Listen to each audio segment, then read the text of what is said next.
Chains rattle broken, now we rise. Flag in my hand, stars burn the skies. Truth ain't dead, though the liars try. They scream loud, but the words all die. God's watching hands, praise to the throne. Freedom ain't free, blood built this home. Continue freedom, keep it alive. Red, white, blue, we bleed to survive. Continue freedom, keep it alive. Land of the free, ain't bending the knee. Truth in my veins, it's all I see. Patriots roar, no fear in the fight. Continue freedom, stand in the light.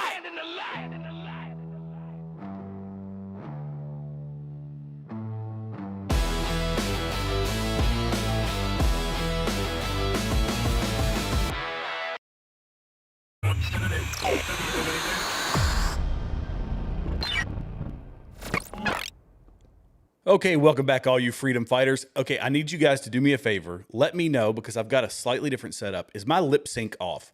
Meaning, as I'm talking, does it sound okay? Are my lips moving? Or is the audio coming through the same way my mouth is? I changed my connection just a little bit, and I haven't done a test run. This is the first one. So if it looks like crap, sounds like crap, bear with me. I appreciate everybody that's here tonight. And this is an unusual Tuesday live stream. You guys know that I typically don't go live on Tuesdays. I'm usually Wednesday to Thursday time frame. But if you're new here and you enjoy the content, feel free to hit all the free buttons below. Helps us in the algorithm, helps the channel grow. And we are growing. I want to welcome all the new subscribers that we've got.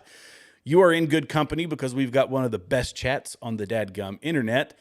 And let's just say the best chat on the internet. Let's say hey to some folks over here. Natalie, good to see you. Adrian Unfiltered, you got to come on. You got to give props to the first person in the chat. That's a tradition over here. I Rule, good to see you. Megan, good to see you. No vertical chat tonight, Megan, so you can rest easy over here with all the good people in the standard live stream. Let's see. Adri, I Rule, Megan, Natalie, who else we got down here? Anybody else in the chat? Oh, yeah, we've got B. Davis. B. Davis. Haven't seen B. Davis in a while. You actually caught a live stream. My goodness. B. Davis has been with this channel for a minute. I haven't seen you in the chat. Welcome aboard. So great to have you. Okay, guys. Look, the reason I'm doing this live stream, aside from the fact that I really wanted to do one. Oh, Waffle Biscuit. Sorry. Another great username in here. Waffles Biscuits 5. And we'll just all we need is 2 goats and a dog, which is another great handle on the internet. Look, the reason that I did this video, first off, I just wanted to live stream, but there's something that is, it's been bugging me for a long time, and I know it bugs you guys as well if you spend any length of time on the internet, which I know a lot of us do, a lot of the folks that follow this channel. And it's the complete degeneracy that goes on. Now, when we talk about degeneracy, usually we're talking about like the deviants on the left and the sexualizing the kids and doing all of that sort of thing. That type of degeneracy. I'm talking about, let's just go back to the dictionary definition, and I won't hang on this very long, but just one whose behavior is not morally right or socially acceptable. And I see it. Look, I see it in my chat sometimes. This is just it's the side effect of having a channel online and talking about politics. But when you've got this, the decline, deterioration, or regression from a higher or more desirable standard to a lower, less functional, or morally degraded one, I feel like that's where we are online. And when it comes to the people we're talking about tonight, whether it's the Tate brothers or Candace Owens or, Ian Carroll or Baron Coleman or Tucker Carlson or any of these people out here, I feel like it's just a different form of degeneracy that we're having to deal with. And I am going to bring up a Bible verse here real quick. I don't typically go biblical on this, but Matthew 7, if you haven't read this, go ahead and read it. Matthew 7:15 through 20. And this is the one that I quote all the time. Therefore, by their fruits, you will know them. What is being produced from the content that they are creating online? And some of it is just going to, look, conflict is a necessity, and I don't want to say a necessity. It's automatically going to be there. When we're talking politics, we're talking culture, we're talking about all this stuff. People take very strong stances, and If people aren't guided by some higher moral authority, it's very easy for them to fall into this level of degeneracy that we're seeing right now. But the big driver of it, and one that I've talked about a fair amount on this channel, which I'm kind of tired of talking about, but I keep doing it because I see what it's doing to other people on the internet. We're going to bring up a post that the obscure moderator, everybody's favorite moderator, I swear I think the guy is moderating on like 10 channels or something, but he made a post where he was highlighting some of the things that are being said about other people. But I'm going to go, let's start from square one here. And this is a refresher. We've all seen this before, but let's play this. This is a throwback. Has started to come back up again. This internet that Candace Owens did with, let me get it right here and see, who was it? It wasn't the New York Times. Oh, maybe it was Wired. It was some more left-wing outlet that she was doing an interview with. Let's play it, and then let's. You believe let's go from there. that Charlie Kirk was betrayed by someone close to him. What do you mean? I think that in the coming weeks, there's going to be a lot of financial reports that are coming out. And I, first and foremost, do not believe that Tyler Robinson killed Charlie Kirk. I want to be very clear on that. Whether he was involved, I think the answer is yes. I think that's obvious. And your basis for saying he didn't act alone is what? I don't know, maybe the weird Fed messages that were concocted out of thin air that had no timestamp and were written like they were speaking in 1822, among other things. Their lack of an ability to answer any basic questions about what took place. But do you have any proof that the messages were made up? Because that would be easily proven. Yeah, but they didn't put timestamps on them, and Discord came out and said they didn't exist. This was supposedly text messages, not Discord messages. It's my understanding from the indictment. I actually did not read that they were text messages. The indictment calls them text messages. What would it be like the feds are like on a computer, typing it out back and forth? That's exactly what it is. The feds made up the text messages. But you don't have anyone from like the FBI telling you that, or law enforcement? I have leaks. Okay. Yeah. Has anyone leaked to you? And Tyler Robinson has. But has anyone said to you, even off the record, yeah, we faked these? I have very strong sources everywhere on both sides. Well, I look forward to seeing the evidence of that. Sure. Because when we keep talking about evidence, it's like, who's going to present that evidence? Like the mainstream media?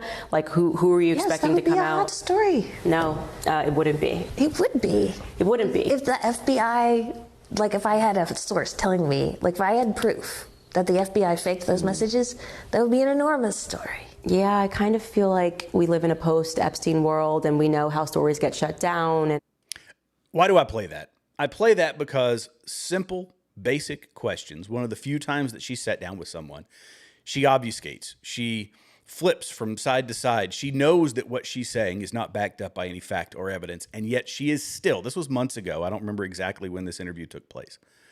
She is still running with the same thing, knowing that it's false, knowing that it's a lie. And what is, what's the end result of this?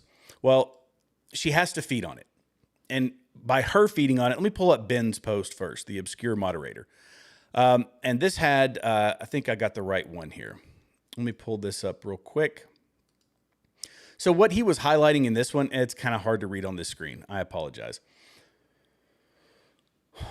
But these are the attacks. Basically, the sycophants that follow this type of rotten fruit. Let's just keep calling it that. What Candace Owens is bearing out is rotten fruit. This rotten fruit gets built upon by people that are succumbing to this degeneracy that's going on online. The lies, the smears, the baseless accusations, all of this. This is how we know that this is kind of a good versus evil fight. It exists in the world. It's not just in the Candace Owens realm. Good versus evil is just it's a component of being a human being. We're in this good versus evil fight, but it's particularly vile and vicious and disgusting because we're going after people like Erica Kirk, not just because she's Erica Kirk, but because she is a widow and they're doing so with absolutely no evidence to back up their claims. It's because it's for clicks and it's for views. And even people like Nick Fuentes here recently he was online saying, well, I can say something like, F Israel and I get 100,000 views, 100,000 likes, 100,000 clicks, 1,000 new followers, whatever. And again, I'm not saying that to say that I support him because you guys know my opinion on Nick Fuentes. I do not like Nick Fuentes in the least. I think he's a fraud, and I think he's a lefty, just like Candace is. But nonetheless, the fruits that are being borne out by these people is rotten, disgusting, vile fruit. And Ben laid it out perfectly. He said popularity on X is found by harassing, bullying, slandering, and mocking the people that Charlie Kirk loved and cared for most. Carrie Prejean, is it Prejean or Prejean? I can't remember how to pronounce it. Is nothing more than a high school mean girl trying to farm clicks, cash, and clout through absolute cruelty, all while spouting Christ is king and claiming to go max in the name of Charlie Kirk. And this is the other thing that bothers me. That this is, and it's the other part of that Bible verse that I pulled up. It's so wild when you see these things play out in real life, that not everyone who says to me, Lord, Lord, shall enter the kingdom of heaven. He's going to say, I never knew you, depart from me, you who practice lawlessness. And this is I look at everything through this lens, sorry, not sorry. I look at absolutely everything through this lens. And it is so clear to me that when I see somebody like was it Brett Weinstein? I think somebody had was highlighting a post of his. It was a podcast I was listening to it today while I was working. And he is buying into the same thing. And he's a smart guy. Some of these are intelligent people. And it just shows first off, how easy it is for us, if we let up our guard, to succumb to the excitement, to the validation, to the drama. We can buy into all of that. And we have to be so stinking guarded all the time because we're so susceptible to it. And part of this is, I'm going to play another instance because now this is being used. This is a leftist tactic. I'm going to say that this is a leftist tactic, what Candace Owens is doing, because we talked about it in the last live stream.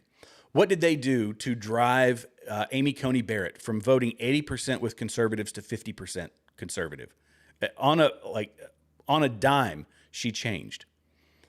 A lot of people are assuming, I will still say that that's an assumption, but they are assuming that the swatting that happened at her house, the violent threats, the fact that she had to wear a bulletproof vest, that she came home and she gave that testimony of having to explain to her 12-year-old what the bulletproof vest was and why she was wearing it, that it's the fear tactic.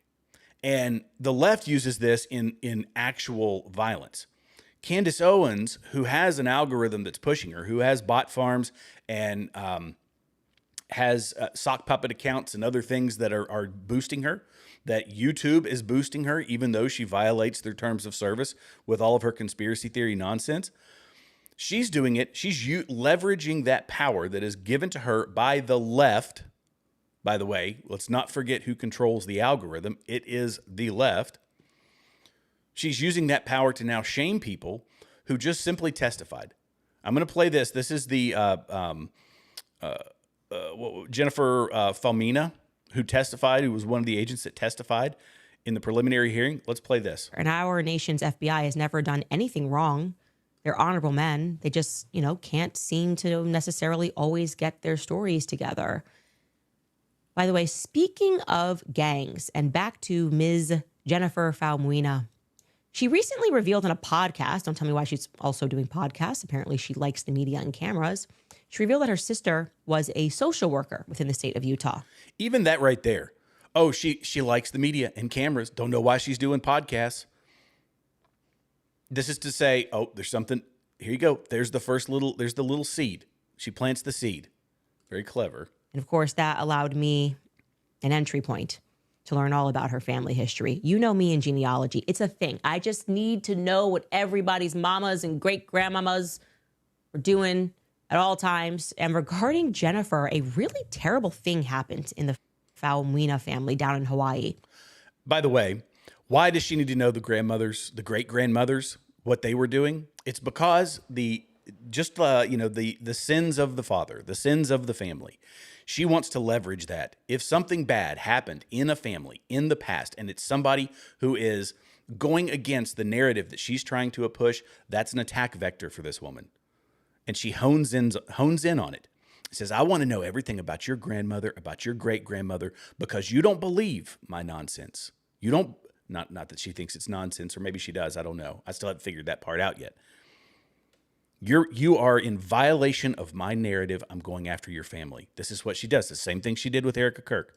In 1995, her father, a man named Sapina, spelled phonetically, just as I'm saying it, Sapina Faumuina, was very vocal and in the news speaking out about it because it involved the homicide of his brother. Sergeant Jennifer Faumina's uncle was killed. Now, apparently, his name was Missiona Faumina. Apparently, he was in a gang with his friends, and as a part of a ritual in the gang, he took a beating. And I'm going to spare you the details because they are quite horrific, but it was graphic and it was brutal. And Missiona survived the beating, but after being transported to the hospital, he later on succumbed to his injuries, and it was this big case because there were arguments that went back and forth. Frankly, the arguments were bizarre. The defense made it clear that these guys were all friends. It's just a part of like initiation rituals. And they must have proven their case because the 3 kids that were involved got charged with like 2nd-degree manslaughter. This was a part of what these Samoan guys do as a ritual for gang initiation. And what in the world does this have to do with the young lady who is not in that world? She's an FBI agent, goes through massive background checks and scrutiny. What does it have to do with anything? Nothing. It's an attack vector for this woman. And this is a form of degeneracy that other people buy off on. If you watch this show, if you watch this episode, and there will be people who do it. One person attacked me. That came after me and said, "Oh, I'm only saying things about Candace Owens because she's black." That was literally in my comments. What's your problem with this? The evidence into this and to that. Is it because she's black? And one of my subscribers came in and said, "Are you serious? Is this really where we're going? That's the card you're playing?" It's the exact card that people on the left would play. But here she goes and builds this massive story, or tries to build up this story about this lady, an FBI agent doing her job. A slight break. I see Bronson in the chat. Bronson, was this the lady that gave you the chuckles, by the way? I'm not going to get off on that tangent, but nonetheless, she goes into this stressful situation. She testifies to Candace Owens. That's the person I'm going after. And then it becomes the Mormons. There's somebody in her family who was a Mormon. And so it's the Jew, Mormon, Israel alliance, mafia, just all of this stuff. Never once tying it back to, I was just on her picture, to this young lady.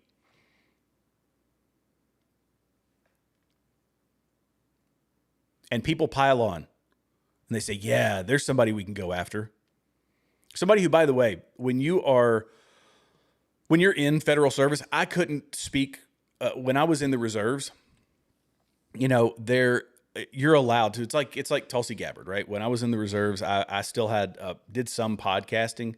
I never mentioned that I was still in the military. I only did it when I'm obviously on my time off.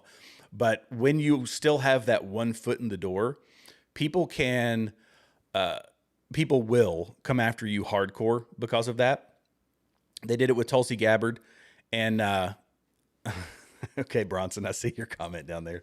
I didn't feel like I could do that. And so I towed the line. I was very moderate, and I never felt like I could fully speak my mind. And when I left and I was no longer beholden to those things, that's when I said, all right, fine, I can say anything and everything that I want. And the consequences aren't there. The consequences were because I was in a reserve unit where my people that I worked for were Northern Virginia, Washington Democrats who absolutely loathed the very people that they were responsible for. But this girl is still, this woman, I didn't say girl, this woman, she's got certain stipulations and restrictions on her because she's a federal employee. Candace Owens is going to drive this into the dirt. Guaranteed. Because she only likes the people that can't fight back. $100,000, you guys correct me if I'm wrong, $100,000 that Andrew Wilson raised for her to do a debate. Would she do it? No.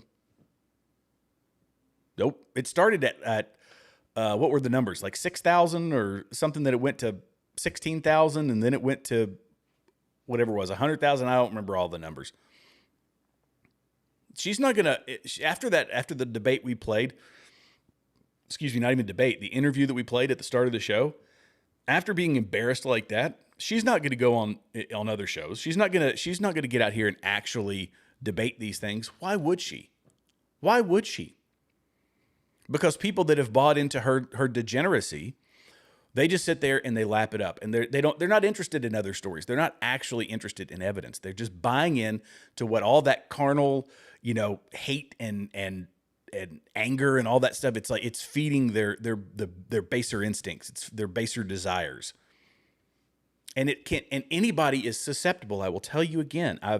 I talked about it a couple of episodes ago, and I don't remember it off the top of my head where it came from, but they were talking about marriages that are being impacted. Marriages being impacted by Candace Owens and her filth. It's wild. And you're the average of the top 5 people that you hang out with. I think that's a pretty well-known fact, I guess.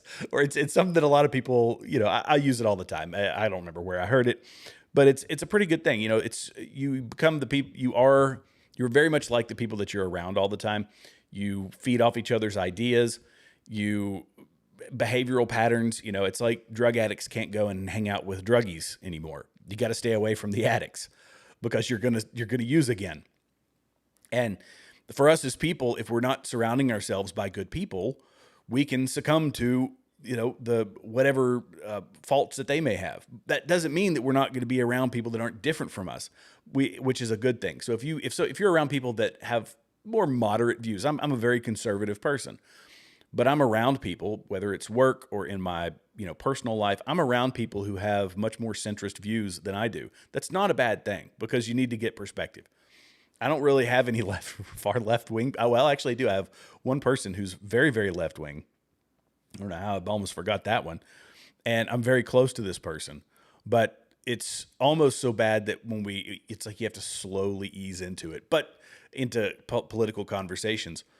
And that person is, it's good that I'm around them, but I have to keep those views at arm's distance and look elsewhere. Anyway, I'm getting off on the tangent here, but let's go back to Candace Owens. The average of the top 5 people you hang out with. Now, how often are she and her husband around these guys? I don't know. But the Tate brothers were arrested down in Miami. And I've watched the people online coming to the defense of Andrew Tate and Tristan Tate for all the things that they may or may not have done, allegedly done, maybe, possibly, who knows. But at the end of the day, some of these things they have admitted to. I will give you an example, and I don't think I can actually play. Let me pull this up here. I don't think I can play the whole video. There is some. I'm monetizing, by the way, tonight, which I'm sorry for those of you that see ads. I do apologize. I'm trying it just to see. I've never done this on a live stream before. I'm just curious. So I am playing ads. But Andrew Tate says that he's being targeted for political reasons. And by the way, Nathan Livingstone, who was being sued by Andrew Tate, has been going absolutely full bore against him now that he's in custody. But he said that in this video, in fact, it's pretty bad. He talks about, look, you guys can go and watch it. Nathan Livingstone, go check out Nathan Livingstone's. I don't want to be the one I'm not reading into this. He's talking about the early years when he was running cam girls. These are girls who are performing online, and he is monetizing them, a lot of them, to make a lot of money, controlling their money. In some cases, he's having them tattoo themselves. Just the common equivalency is of the transatlantic slave trade and other slave trades where they would tattoo people as their property. This is what Andrew Tate was doing with young girls. In some instances, girls as young as, and I definitely, I need to mute this one. Yeah, it's muted. When you do the math, That's why I teach well, for a girl, you're gonna keep it muted. Let's see if this is the one. This is just the one where it's showing all the tattoos. So his girls and their tattoos. There was another one where he was talking about ages, and the girls that were in his employ, one of them who at the time of the interview that he was doing was 21 years old, had been with him for 6 years, meaning since she was 15. There's other times where he's let it slip out that he was with these younger ladies, and he talks about, well, whatever the laws were in the country that he was in. Look, the bottom line is, this is the type of degeneracy that we typically talk about. And on the right, we latched onto this guy full bore. We latched on to him because he was saying, just like Candace Owens was when she was coming up, she was saying the things that people wanted to hear. Candace Owens was a novelty, and we latched onto it. And she grew to get this massive audience. Andrew Tate, it's another thing. He talks about masculinity, and he talks about a man being a man.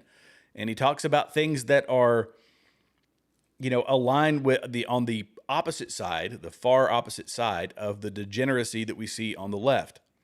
So it was this useful thing. He already had prominence before that when he was selling e-courses on how guys can, traffic, well, allegedly, maybe, possibly, perhaps allegedly,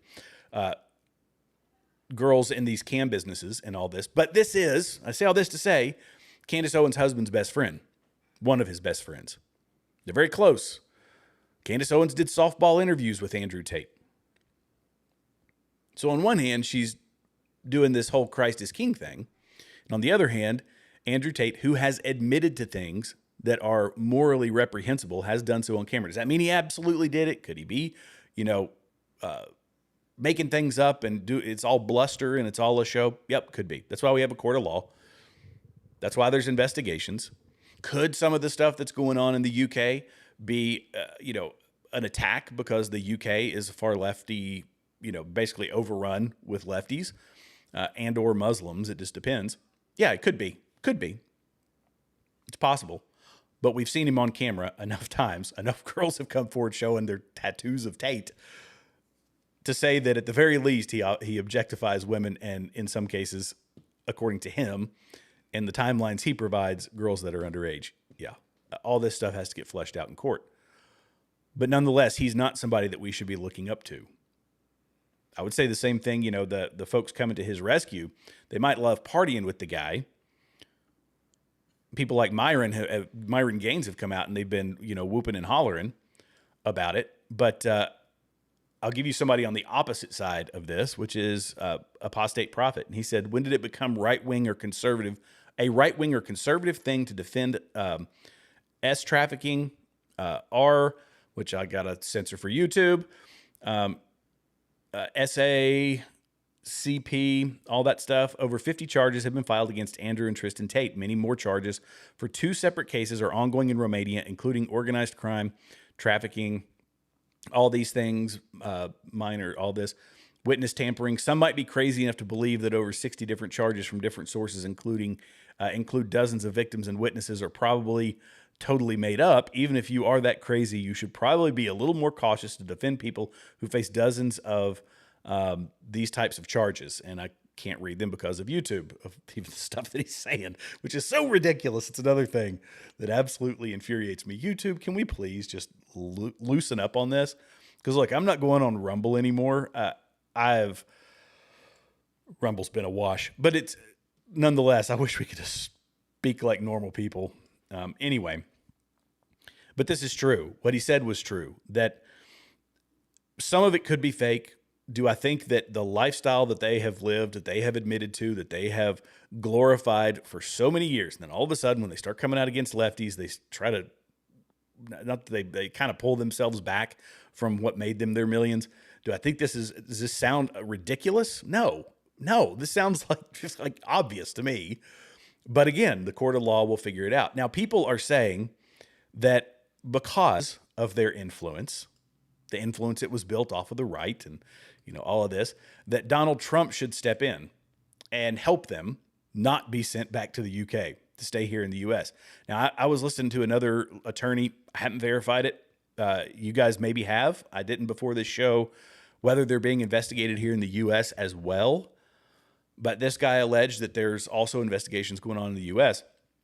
But it says President Donald Trump will, this is from the Post Millennial, President Donald Trump will not intervene to stop Andrew and Tristan Tate from being extradited to the UK, despite speculation the brothers' ties to figures in Washington could spare them from facing trial overseas.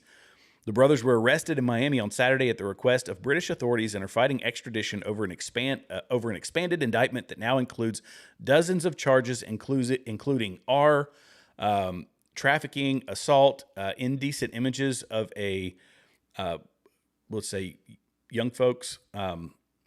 U.S. Officials told The Telegraph that the White House has no involvement and no feelings on the issue, signaling the administration will allow the extradition process to proceed through the courts, which is good. But look, this is the thing. These guys, because this is this is that merger of culture and politics. It is so wild that now a guy who, just because he's got a Bugatti and, whatever, he's an eloquent speaker and he's, a kickboxing guy, whatever, he's got a Bugatti, that the manosphere latched onto him, and that now, because of all of these extreme charges, there are people on the internet who expect the president of the United States to come to his rescue. Megatron. I'm glad that they're not. They're like, no, we're out of this. But this politics and culture merger is, I don't know. This is why we have to engage in it. If you're a Christian, I am, you have to engage in this space, because, for so long, almost all of my life, people in the church and they're like, nah, not politics. We don't get into politics. All right, fine. Then you're ceding that territory. You're ceding the cultural ground, because this is what they make transgenderism. They make it political. They make, abortion political. All these, things that are, they're inherent evils, the things that we're doing when it comes to like abortion, or, with the kids, the T people, that want to make the kids go through all this stuff. But they make those things cultural topics. They make them culturally important, then politically important. Those things merge. So I'm sorry if you're engaging in that space. You are engaging in the politics, and we have to. We can't. This is why I like some of these pastors who are being pretty open about it. Josh Howerton has, and he took a bunch of heat. By the way, I'm very interested to see him when he goes on Sean Ryan's podcast. I want to reiterate something I said about this. This is getting slightly off topic here. But I'm a fan of Josh Howerton. His podcast is great, and I like the messaging. It's, they just seem like some good dudes who are talking about the Bible, and it's awesome. I like it. But he took a bunch of heat because he's going on Sean Ryan's podcast, and I talked to my wife about this. We had a conversation. I said, you know what? People are ticked off that he's even affiliating himself, or he's engaging with this guy. And my wife made a great point, and we kind of agreed on this, that, look, that's what it is to be a person in his position. You got to go in. You have to go and engage these people, because we can't just leave it behind. This is why, and it could be you guys in your social media space, when you see somebody who posts something, and give them a different worldview respectfully and without causing a stir. Give them an alternative to their viewpoint. If they attack you, they attack you. But at the very least, we've planted a seed, and that's why I do this show, because it's sitting here eating away in my mind. And if I don't say it to somebody, I might as well say it to however many people watch the podcast, that this is my perspective on it. And I hope that we disagree on some things, to be honest, because I don't want us to be just an echo chamber. And I know that I do disagree with, like, some of you folks we've had disagreements before, or you give me, feedback that's maybe a different perspective than I had. That's healthy stuff. And Josh Howerton is the right person at the right time to go and talk to him about an alternative perspective, because Sean Ryan, we've watched his show go down this dark, dark path. And it's his booker, his producer, whoever is feeding him all this stuff.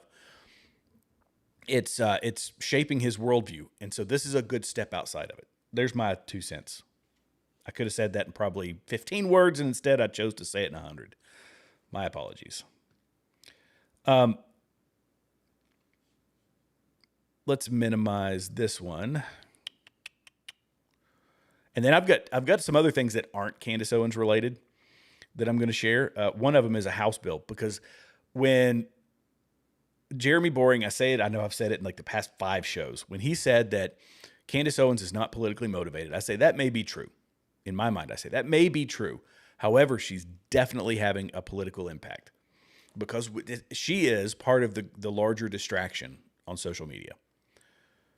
And I'm going to play, but I'm going to talk about a House bill that Ben Dykes brought up. If you haven't watched Ben Dykes, you need to go follow his channel.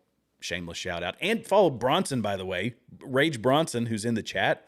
Fantastic channel. I love shouting out Rage Bronson. Here we go. Let's pull him up. There we go. Go follow Rage Bronson. I like that guy's channel. I hope I didn't miss. I don't know if I missed anybody else that has channels. I love to shout them out for free. Doesn't cost me a dime. Doesn't cost you a dime to subscribe here or to subscribe on their channel.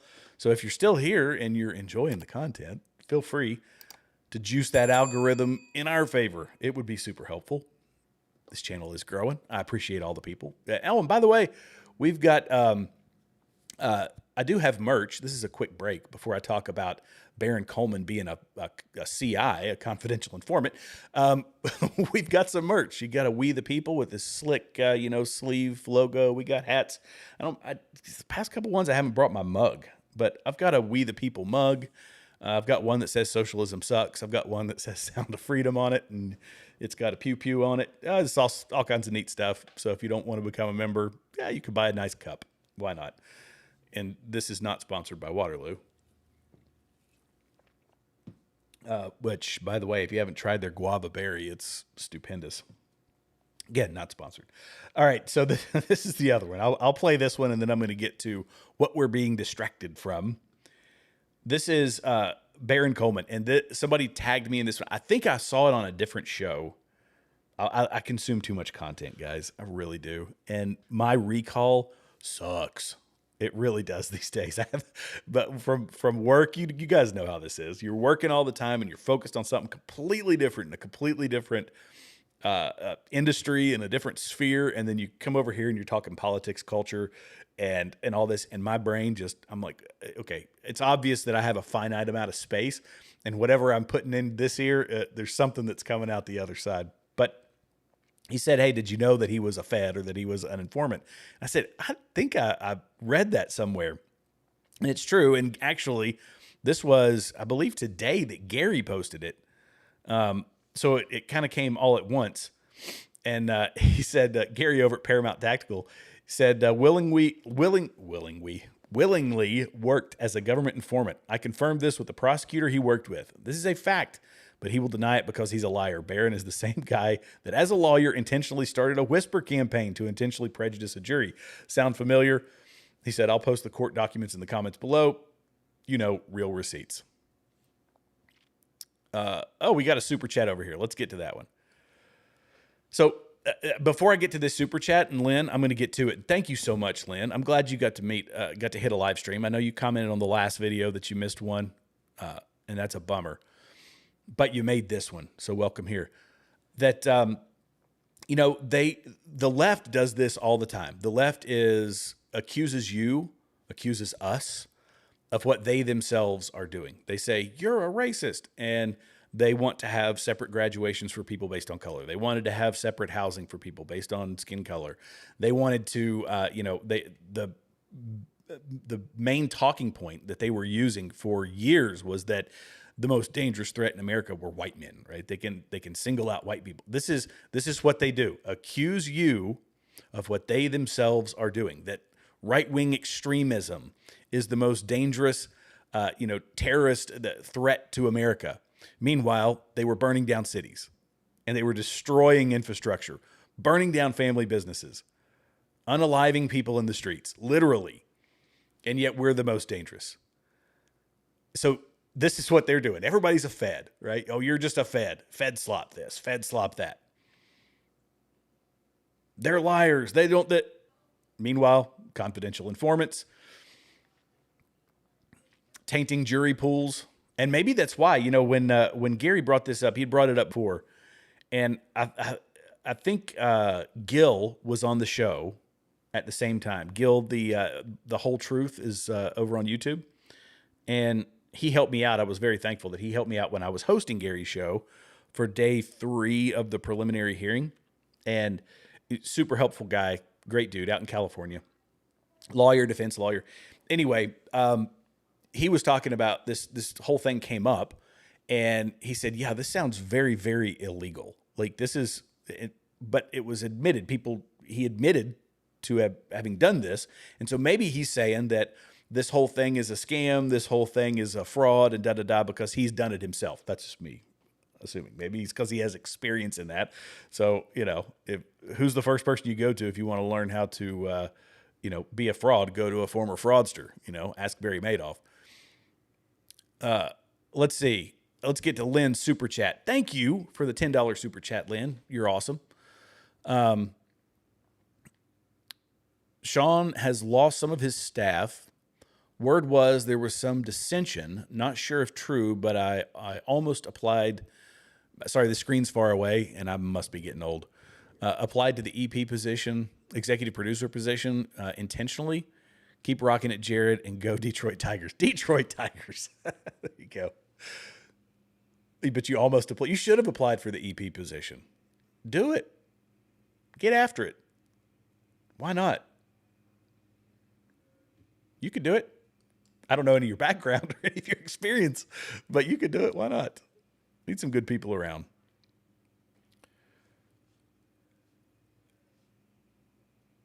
Okay, so the next thing I'm going to talk about, and I actually don't have a screenshot for it, but again, I'm going to mention this because I watched I hadn't heard about this. Ben Dykes had did a show on it, and he came out guns a-blazing, and it's about HR 9535. And I thought, well, I hadn't heard about this. Why? Because the algorithm is filled with other stuff. We're worried about Iran, as we should. We're worried about, we're talking about this political divide over here on the right. That's part of the algorithm. It's feeding a lot of it. But HR 9535 is a bill that had 40 some odd Republicans that voted for it. And this is to essentially, it's not fully, but it's essentially an amnesty bill for illegal immigrants inside the U.S. And I'll give you a brief rundown. This is, I had to have, due to time, so I might do a deeper dive on this. So leave this up to, potential change. But this is the way ChatGPT read the bill and gave it to me, spit it back to me. I always like to verify ChatGPT, but in just for time, I used it here.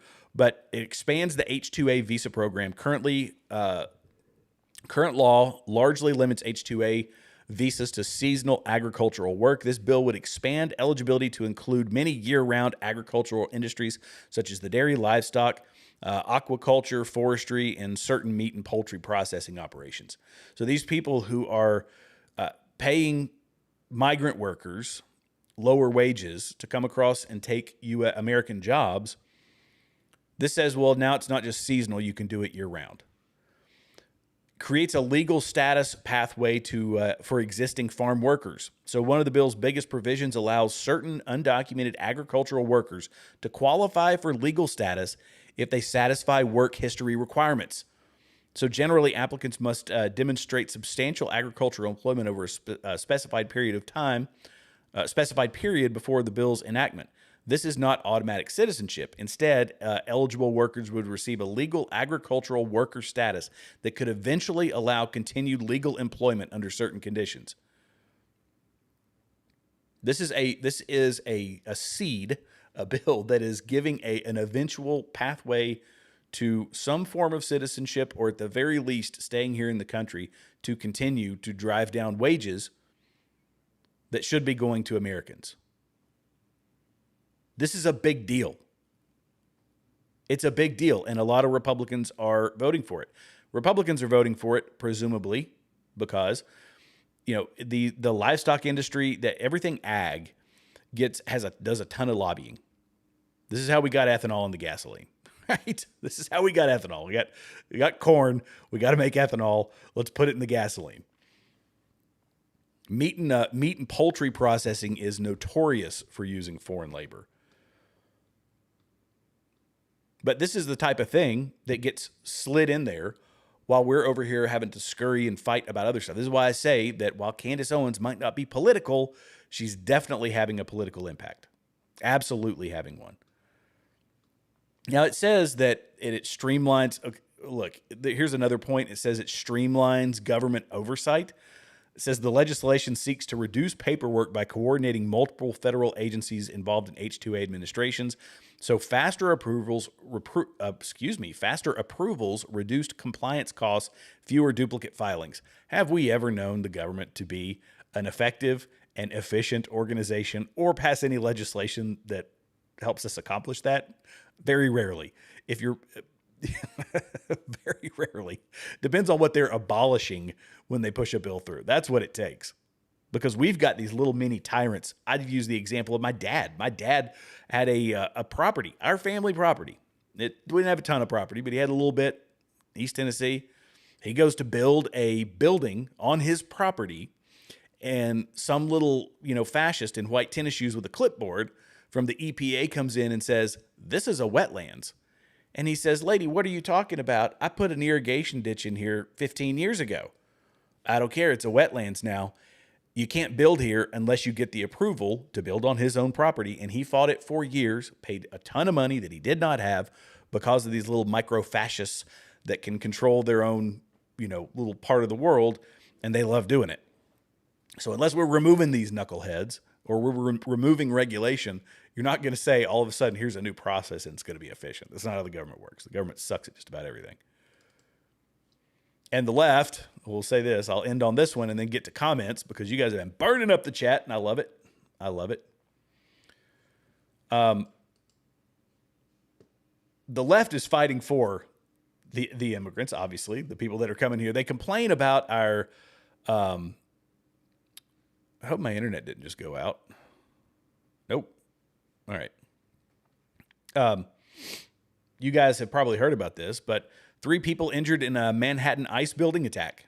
So they're still going after ICE. Meanwhile, we've got these people coming in. We've got Republicans. We've got Democrats. Everybody's voting to keep the illegals here, to give them some sort of legal status, to let them drive down the wages for American workers. And the left, in their typical fashion, they aren't using they're not that effective anymore online because most people on the right just kind of, well, the left doesn't even have to do that much work because we're kind of attacking ourselves from the inside. We're in a circular firing squad over here politically.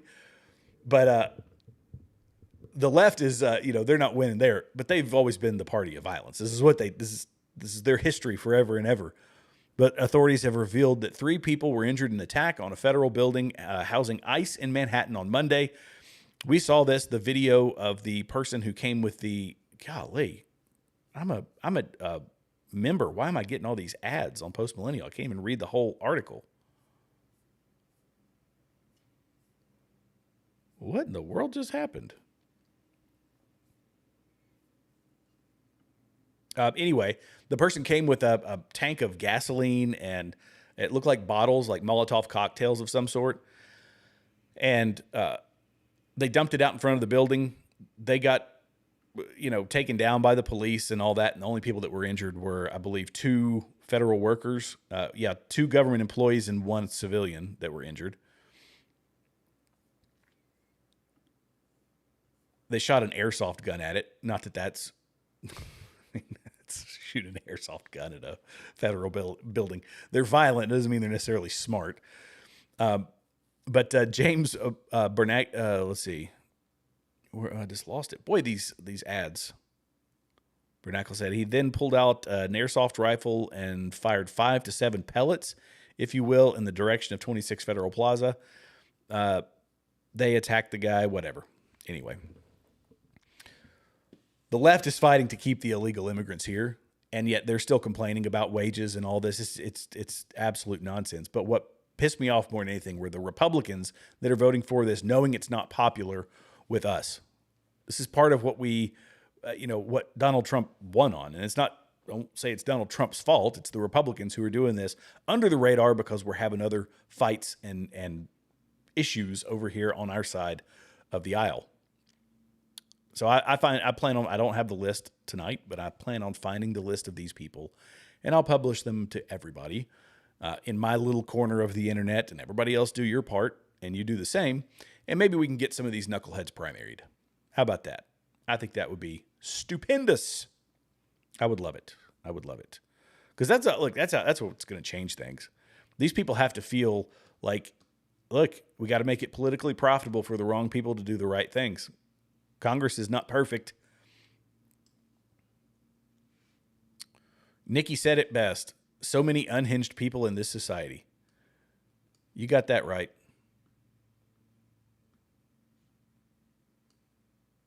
Let's see. Is Two Goats in here? There it is. Two Goats, I mention you every time. I still say, you know it. In fact, I might just say it every time you show up in the chat. Best username on the internet. I don't want to make you too famous and have people, Let's see. Trillion has an issue of just making I might have missed that part of the conversation. Oh, yeah. So this is another one. Bronson, I'm going to talk about you real quick. These late night, late night on X, I think is what you call it, Bronson, over on his channel. It is entertaining. I highlighted it actually, I think in the last show. I brought yours up because you finally got to call, what's his name? Colin? Is that Colin from, Project Constitution? I think the degenerate Denizen was over there too. Let's see. I need to scroll back up and see what you guys are talking about. Because now this is the problem. When I sit here and yap and then I get to the comments, I'm like, shoot, I'm like out of the whole conversation. I don't know what you guys are talking about. Oh, and by the way, if you guys are still here, just a reminder, if you haven't done so, hit all the free buttons below. We got Bronson's ugly mug covering my chat button there. Hit all the free buttons below. Helps the channel, helps us in the algorithm. I don't know if you just... Wow, yeah, I'm way behind on the chat. Does anybody find it odd that it's the UK doing this with the... Valid point, Natalie. Valid point. They're spending an awful lot of time going after the Tate brothers. I mean, that doesn't mean they can't walk and chew gum at the same time. But they're actively trying to deny that those entities exist in the UK. Even though, think what you want about Tommy Robinson, but he's done a lot to uncover that sort of stuff. And when you have a big channel like Piers Morgan, this is what pisses me off, really, that Piers Morgan will sit here and spend a whole episode just basically denying the evidence that those things exist. What I believe is simply because he doesn't like Tommy Robinson, which he doesn't have to like Tommy Robinson. But my goodness. And we did it, the same thing at the border. We're worried about the southern border. I'm worried about the southern border. And for people that want to facilitate that, which if the Democrats win in, 2028, they will open the border back up. I highlighted the money that was pumping, the billions upon billions of dollars going into nonprofits that were smuggling people into the United States. And we heard the horror stories. Tom Homan talked about the horror stories at the southern border. We want all that mess to stop. I kind of got off of your point, Natalie, but you are correct. They've got that going on over there. That should be, widely publicized that they're going after the gangs, our gangs that are going on over in the UK. But yeah, I like AP. AP's pretty good. He seems like good people. He's kind of distanced himself from, what's the guy that he used to do the show with? I don't know if he's distanced himself. I just haven't seen. I can't remember the guy's name. The one that they used to do a show together all the time. I'll probably see it in the comments once I get back down to the bottom. But that guy pulled on. What's his name? Hang on. David Wood. David Wood. That's who it was. And David Wood had on Andrew Wilson and basically was just trolling Andrew Wilson. It was like a 2-hour debate where he just, it was a bad look for him. He shouldn't have done that, but nonetheless, I agree. I do not like the Rumble app either. The Rumble cannot get their act together. They just can't. They had this golden opportunity when YouTube was in the height of its censorship, and they'll see a boost again when we get back heavy into election season and YouTube starts shadow banning people. I've been shadow banned. I was shadow banned for over a year because I said something about the thing with the stuff from the big, pharma companies. And I'm hesitant to even talk about it unless I was saying something positive about it, then you're perfectly fine. But if you say anything bad about it, they will go back and retroactively ban videos. And I got put in timeout for over a year. I kept making videos. I probably shouldn't have. I was probably wasting my time. But I kept saying, I'm not going to let the algorithm win. I'm not going to let the algorithm win. What that did was it gave me a bunch of low viewership videos where I could kind of figure out how to do this whole thing and get more comfortable with it when nobody was watching. So I'll just take it as really good practice. That's what it was. But yeah, Rumble had an opportunity and they bungled it. And now I'm going to go back to I'm glad you brought this up because they've started now to just feature. Basically, if you are a new creator, you're not going to get traction on Rumble. I've tried everything under the sun and you're not getting traction. But if you're one of the big channels that they've paid a bunch of money to, then you do. You get all the viewership. They pump that stuff straight to the front. And small channels, you can't, unless you go on somebody else's channel that's on Rumble, you're not going to get viewership over on Rumble, which I haven't even checked my Rumble account in a while. I've been on a couple of other shows. I don't even know what my subscriber count is over there right now.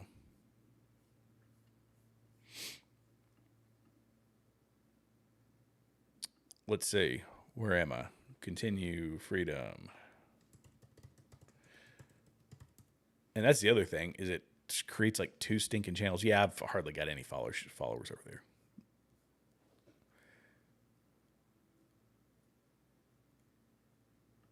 Yes, I have seen that one. Savs, I saw that one. Yeah, that was a good one.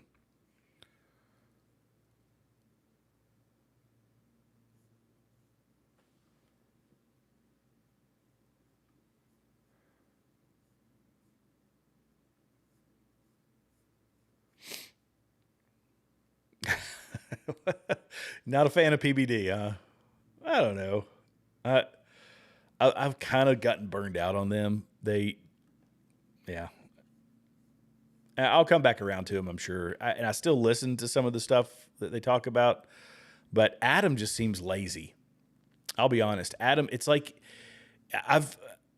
you go to a show and you think you didn't prepare anything for this. Like you didn't put your thoughts down on paper or even make some notes. You're just there yapping on the internet because the internet's there to watch you. It's kind of like the argument that George Costanza made for when he was talking, they were in the coffee shop. They were having a conversation about why they should do a show about nothing. And Jerry said, well, why would people watch it? And he says, because it's on. It's kind of what I feel like. It's like, why would we, why are people watching a show that's got Adam on it? Well, they're not watching it for Adam. They're watching it for PBD. And because he does get good guests on there. But why are you watching it? Well, because it's on and because whatever. But yeah, I do appreciate that Vinny he seemed to kind of roll back some of his more silly stances. I don't know. I haven't watched it enough to really make a full, a full-throated defense of that. But let's see. Adri, holy smokes. Uh-oh. What did Adri say?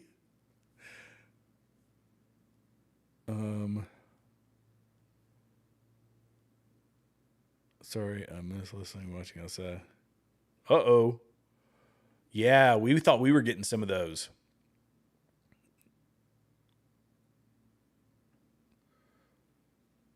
Hey, and Jujubee, by the way, I've skipped over you a couple of times. Good to see you, Jujubee, in the chat. Thanks for being a member. And I want to thank all the members. I don't have a list of them here, but Jujubee's a member. Lynn's a member. Let's see. Jujubee, Lynn. Adri is a member. It gives me a little ribbon next to some of them. I know I'm missing some people that are. I appreciate all the members, guys. It really helps me. And I told Bronson, I think it might have been you I was talking to, if you're still on. But I said, it still sometimes blows my mind that I fire up this computer and I get on here and I talk to folks, just giving my opinion, and people are interested in tuning in. And I'm humbled by that, actually. I'm not the best commentator in the world by any stretch of the imagination, but I do love and appreciate the feedback that I get, even the haters. Sometimes I kind of wish I almost did a vertical stream tonight just to bring in some haters, because that's not necessarily a bad thing. Oh yeah, and Two Goats is a member. Thank you for being a member. Two Goats and a Dog. I grew up in a farming community near the border. Some of my high school friends worked in the fields or in the packing warehouse. Most of the workers came across the border every day and went back. Interesting. Yeah, I worked with some when I was in college. So I went to a military college and I wasn't allowed to have a job. So your school and everything, you eat in a dining facility and you sleep in a barracks and all that. It was a state military school. And over the summer, that's when I would earn money, and I would, work as much as I possibly could over the summer to sock away money so that I could, it's not that you really couldn't buy anything because I didn't have a car. I didn't have a cell phone. I didn't have anything when I was in college. So about the only thing you needed to buy was, were tobacco, and occasionally we'd pop a couple beers, even though you weren't allowed to in the barracks, and which was a very interesting system. I might talk about that here in a little while. I guess I could talk about it now. It's dry, but anyway, let me get to the answering your comment here first before I get off on a tangent. Is that I would go to this golf course, and at the golf course, we had two guys who would come over here when the golf course was open, and they would work, and they were hard workers. And then in the fall and winter, when the golf course wasn't really doing anything, and the grass wasn't growing, and they didn't need them to mow, they would go back across the border. Jesus and Jorge. But anyway, no, I was talking about military college. This is a complete departure from this, but it is a funny system because it was a dry campus, military school, not allowed to have any alcohol in barracks. We would violate the rules, and you would take what you wanted. People were usually drinking. I shouldn't even say this on the internet. People would usually take like never beer, because there's cans you have to get rid of, and you would lower a bag down, your laundry bag, and it would be on the end of rope, and it had your money and your order, and they would take your money and your order, and then they would come back and you would lower that bag down and you would hoist it back up into your room. That's what you did. I had to keep it hidden. That's funny.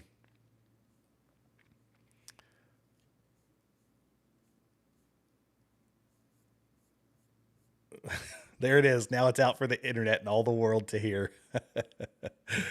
Oh, that's funny.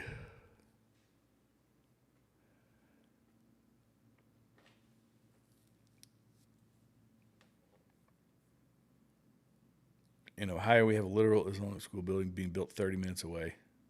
Wow. I saw somebody, okay, it was, who was it that brought it up? Let me see if I can find it on X. It was a map of schools that were and mosques that had opened up in one small portion of a state.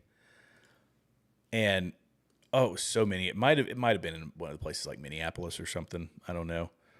Let's see. And it was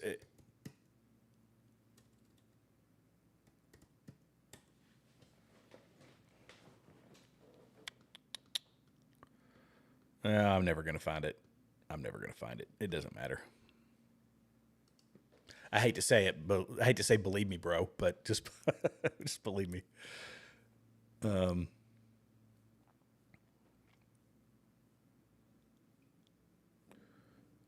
see. Sounds like they were believing the candy slip too, or at least some of it. They also accused TPA of using AI for the video of Charlie.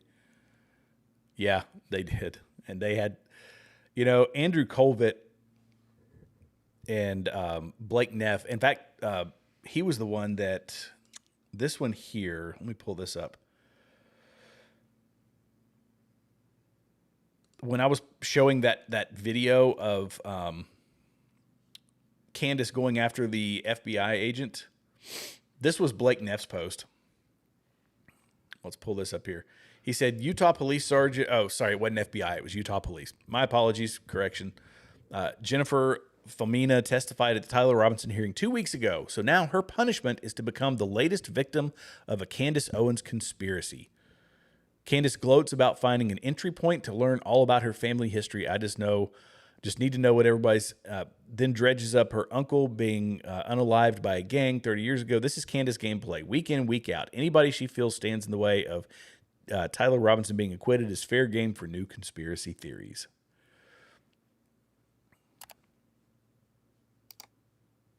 But Blake has been in some of these, I know he's been in some of these X spaces. He's been in on different podcasts. He's kind of all over the place. I don't feel like Andrew, at least not from what I'm seeing, that Andrew is doing as much, but I don't really think that it's his. He doesn't seem like a pugilist,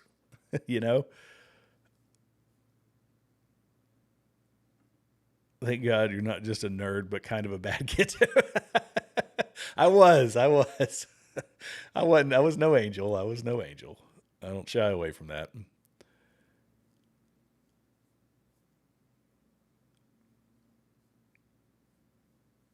Yes, he did. Yep.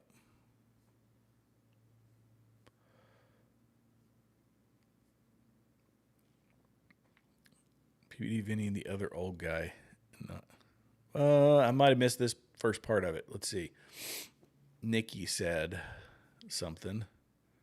Yeah, it was incredibly distasteful for 4 grown men to sit there and trash a widow who shows more courage than they do.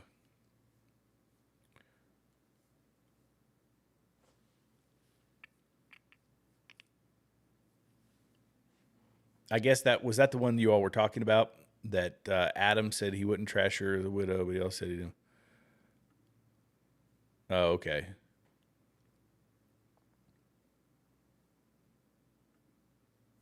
Yeah, I think they realize that that's viewership poison for them, to be honest. And Vinny was very much on the Candace bandwagon for the longest time. I feel like he's distanced him. I don't want to say feel. It seems like maybe he's distancing himself from that, but I don't know. I can't really pin him down. But kind of back to what I was saying before, I feel like Adam is not, I hate to say it, but he doesn't feel like value added when they do that whole, back and forth, and they say, now to you, Adam, what do you think, Adam? And it's just, it's vacuous nonsense. It's just air. And I think, dude, like, this is a big podcast. You're on a big show. Do a little bit of legwork. And I don't think he's doing the legwork. I think he's more worried about other things outside of the show. But that's purely assumption. I don't want to put that on him 100%. So maybe I shouldn't have even said it. But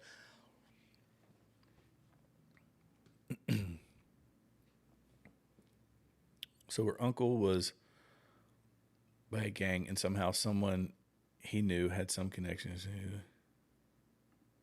Bingo, future. Bingo. You see it but look, what you said is, if you said that to Candace Owens, who cares? Who cares? Like, yeah, all you have to do is say words that apparently this person was a Mormon, and I know of an existence of a Mormon mafia, and then the Mormons are very much Zionist, and so this obviously ties back to Israel, and all this lady is a Utah police sergeant who testified in the case. Now we need to know about everything, and we're going to draw whatever vague lines we need to stitch this whole BS story together so that I can crush you in the public court of opinion, even though your testimony holds more weight than anything that Candace Owens has ever uttered in her entire existence. She's an oxygen thief, is basically what she is. Put her out here to feed the plants. That's all she can do. Just put her in the yard, let her turn oxygen into carbon dioxide, feed the plants. That's what she should do for the rest of her life. Give her one little dandelion to breathe on and say, look, you feed this for the rest of your life, and you're doing more to serve humanity than you are in your show right now. Golly, such a waste. Absolute oxygen thief. Oh yeah, the bees. Yep. 100%.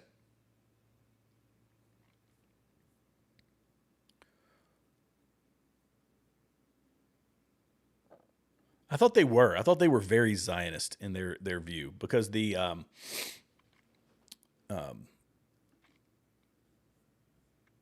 doesn't their I don't know enough about their eschatology.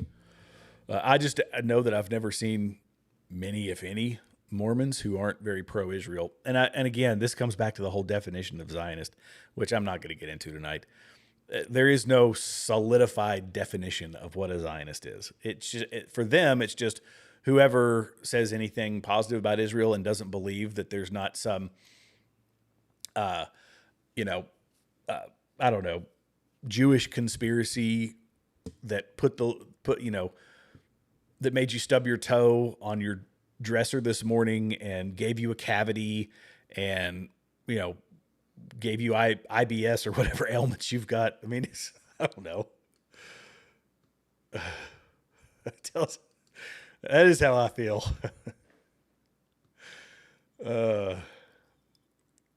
I'll shoot you straight, our house. I'll shoot you straight.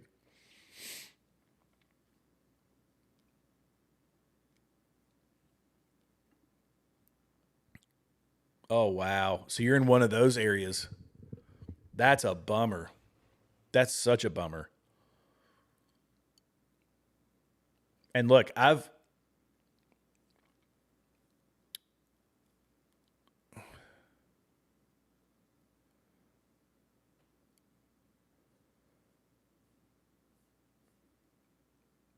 was reading a separate comment. Sorry. My brief pause. I didn't have a stroke. I was just reading a separate comment. I realized I've paused too long on that one.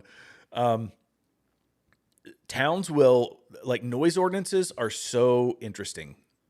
So this is what I found in Virginia. I had a piece of property.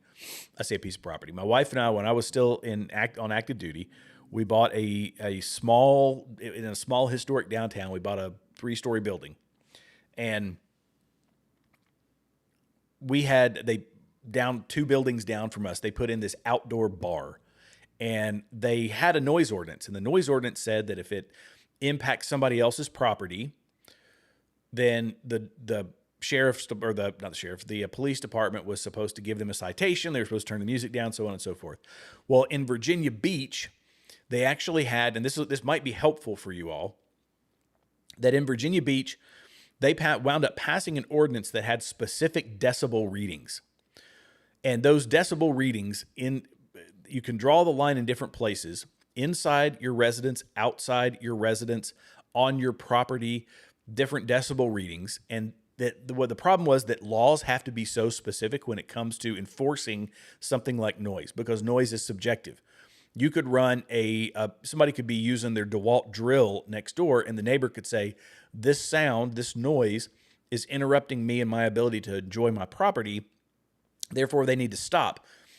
If it's vague, if the law is vague, then it favors the defendant in the situation. So basically, in our case, they said, well, it's a vague law. We don't have a specific noise ordinance. It's not enforceable. They can play as loud as they want because it's subjective.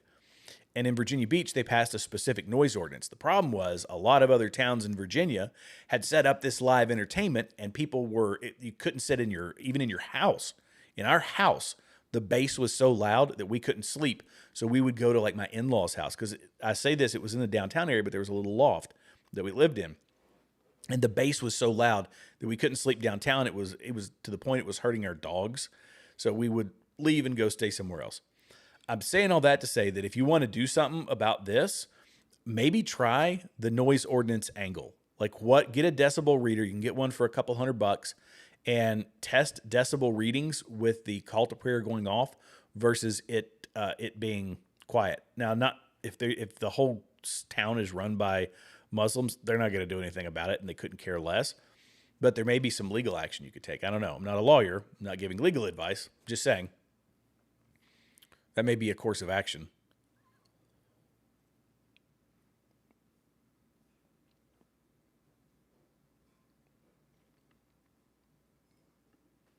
Yes, they do.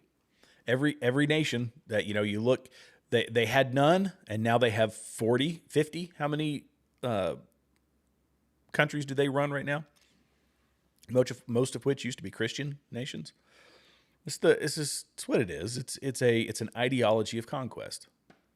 And I don't say this about when I talk about this stuff, a lot of times people take it as me talking about the people. It's people under the spell of the ideology. What I really don't like is the ideology. The ideology is the problem. The people they succumb to it, and they are indoctrinated into it. And they want to do it to the kids, and they want to do it to la-di-da-di everybody. But no, in Dearborn. Okay, so if it's in Dearborn, you got nothing. Move. That's about the only thing you can do. This is true. They will. Yep.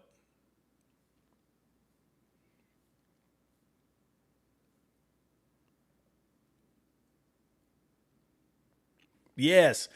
This is such a good point. That why aren't they doing this why don't they fill the streets in in Iran? I guess they do it for events and things, but on a regular basis. They don't do it in other countries unless it's for like festivals or things like that. Why? Because they don't have to.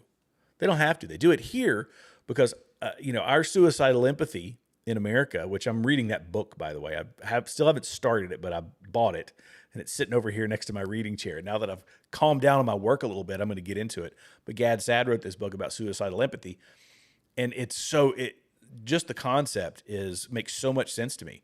It's a perfect description. Suicidal empathy, that we think we have to be so welcoming of anything and everything that we end up getting overrun by things that are detrimental to us as a society, to us as a culture, to us politically. I mean, it is suicidal empathy. And we say, no, well, we've got freedom of religion in America. And we've got freedom of assembly. Yeah, but when they are blocking streets, taking over entire city blocks, limiting traffic, all for that's not, now we've got a law enforcement problem here. And because politics and it's political, political suicide to call this sort of stuff out, so they just let them walk over them. The police departments just say, just walk over us. We don't care. Whoop-de-doo.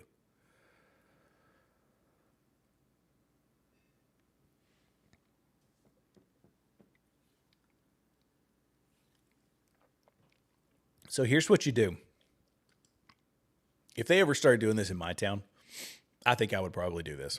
I have a speaker because I, admittedly, to prove a point, when I was dealing with all that noise, I bought the loudest Bluetooth speaker on the market. It would hit something like 115 decibels, which it's loud. And I put it on the top of my building, and I just played the loudest music I could possibly play. And I did it with the speaker facing the people to the point that they would come out and look and be like, what in the world is that? Because they said, well, fine, you don't want me to enjoy my property. Why should you be allowed to do yours?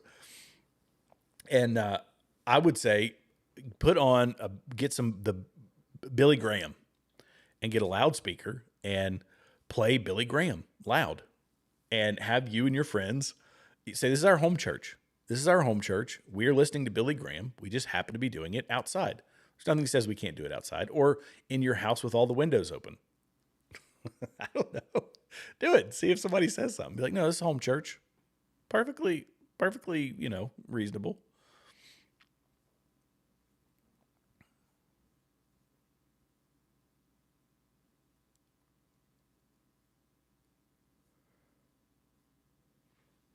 I'm giving bad ideas. Don't take my advice, guys. Don't take my advice. Nikki likes it. Yeah. There you go. Put on some get somebody that gets really into it. Like Jensen Franklin. Get some Jensen Franklin or I don't know. I think you can find the Billy Graham, like the really good ones when he was, really getting after it. Yeah. I know. I never listened to a ton of Billy Graham. Here we go. There you go. Every church. Hallelujah. Wouldn't that be great? But you know what? We're too passive to do that. We're too passive. We're way too passive.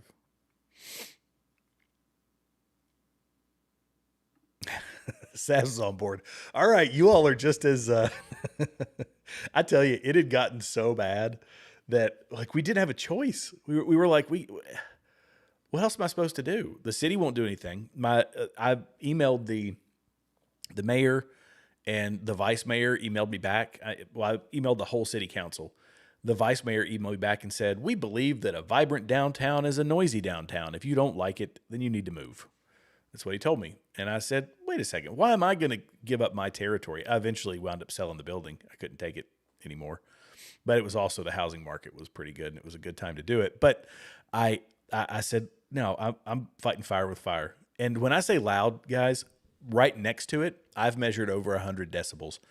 And it was so stinking loud. And maybe go right by the mosque when it's going off and with a decibel reader and just see how loud it is.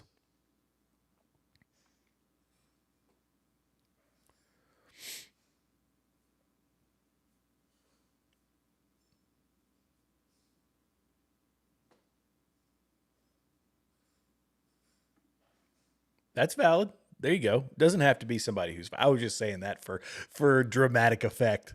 But yeah, you could get your run of the mill, soft spoken Methodist pastor, or put it on top of a Baptist church. You might. You go either way with it, I guess.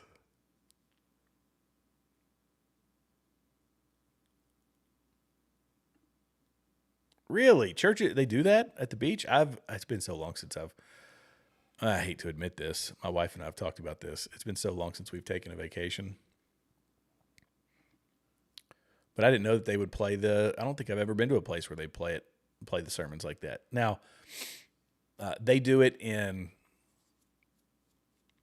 I think they were playing it outside. I could be wrong. I was in Thailand, and there's with some people, like a Christian community in Thailand.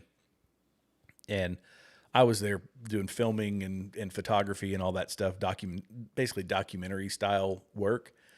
And golly, that place, it was 1,000 degrees and all the windows are open and you go outside, you can hear it.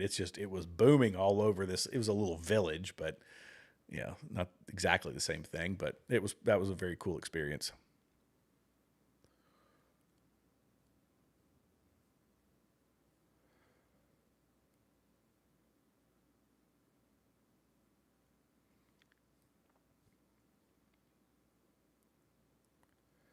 I think he's a heretic, but Geno Jenkins, obnoxious.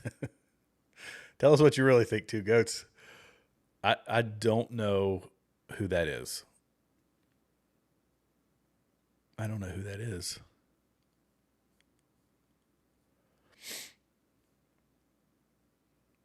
I'd tell them that's how they feel. Oh, that's an even more moderate way to do it. Oh, how great. Say we're going to do, I'd say if you read for 1 minute, 5 times a day, you could do like a book a year. I don't know if how the math would work out on that, but that's one way to spread the gospel. That'd be great. It's just fair, right?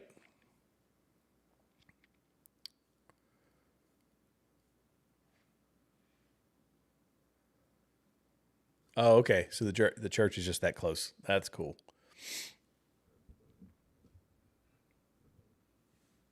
Wow. Sidebar. Sometimes I just like to know whether I'm alone or not. So question, do you get easily swayed by infomercials? You or your bride, like the... This is a funny one. I like this. Okay. In all honesty, we got rid of the only thing that we watch is online content. I say online content. It's like the Netflix and all that stuff. So I actually haven't seen an infomercial in a while. However, I'm trying to think of the last thing that I bought that was the as seen on TV stuff. I have been pulled into that before. So when they used to have the as seen on TV sections in the store, I would see something and be like, ooh. And I'm trying to remember the last thing that I bought that was an as seen. I think it was one of the window cleaners. You remember the thing, it had the cloth on it, because I always have dirty windows and I don't know why. Maybe it's because I'm filthy. I just don't know it. I don't think that's the case. But the inside of my windows would get dirty. And so I would get it was this green curved thing that had the chamois type material on it, and you could clean your windows. And I bought one of those at an As Seen on TV. I'm trying to think what else I bought. I've bought a couple of things from As Seen on TV. So yes, I have succumbed to those, but it's been a while because Amazon has ruined me for going into stores.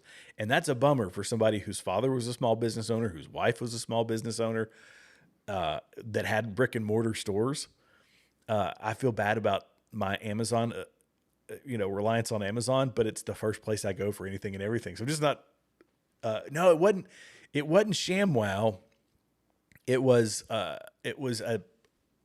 window. It was literally for cleaning your windows and other things. I think they pitched it as other stuff, but it was an easy way to clean your windows.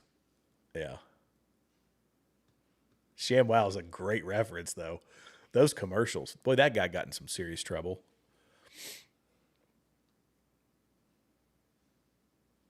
That and Flex Seal. Oh my gosh, Flex Seal. We've all been duped by the Flex Seal commercials, right? I don't remember the slap chop. I do to like chop vegetables and stuff. Yeah, I remember that. Oh, that's you. Now you guys have got me down a really fun rabbit hole here. This is good. The slank. What is the what is this? Not a slanket. What was it called? I know what you're talking about. I can't remember what it's called though.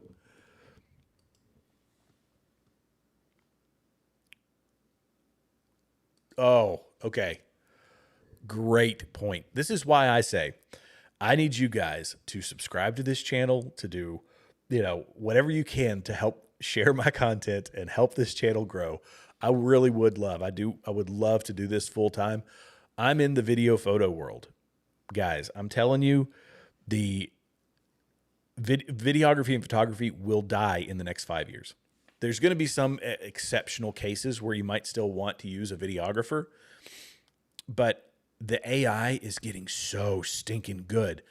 The problem is, you're right, our house, is that all these commercials, it's like they constantly pop up, and you can tell the voice, the person, the Tai Chi scam. Isn't that the one that everybody's been talking about?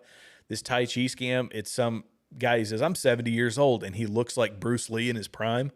And they're like, yeah, just do Tai Chi, whatever, X number of times a month or 10 minutes a day, and you'll get fit. And I'm like, I don't know. That doesn't seem legit to me, guys. Well, and of course it is. It's obvious AI, but my industry will be gone, and I'm trying to get better at it. Honestly, I'm trying to learn AI so that I can be knowledgeable about it, know how to use it to make video and photo content. So at least I'm not a noob coming into it. But yeah. Yeah. Oh. That my father-in-law thought it fixed everything. That's what he told me. He's like, "Get you some of that Flex Seal. It'll do it."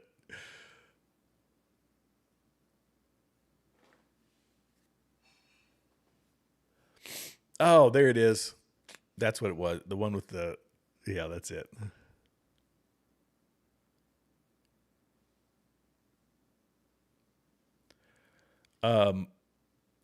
Okay, so the songs, my intro song is AI. The one that plays at the start of my show. Once I end the stream, go back and listen to it. It's 100% AI, and it's really good. It's really good.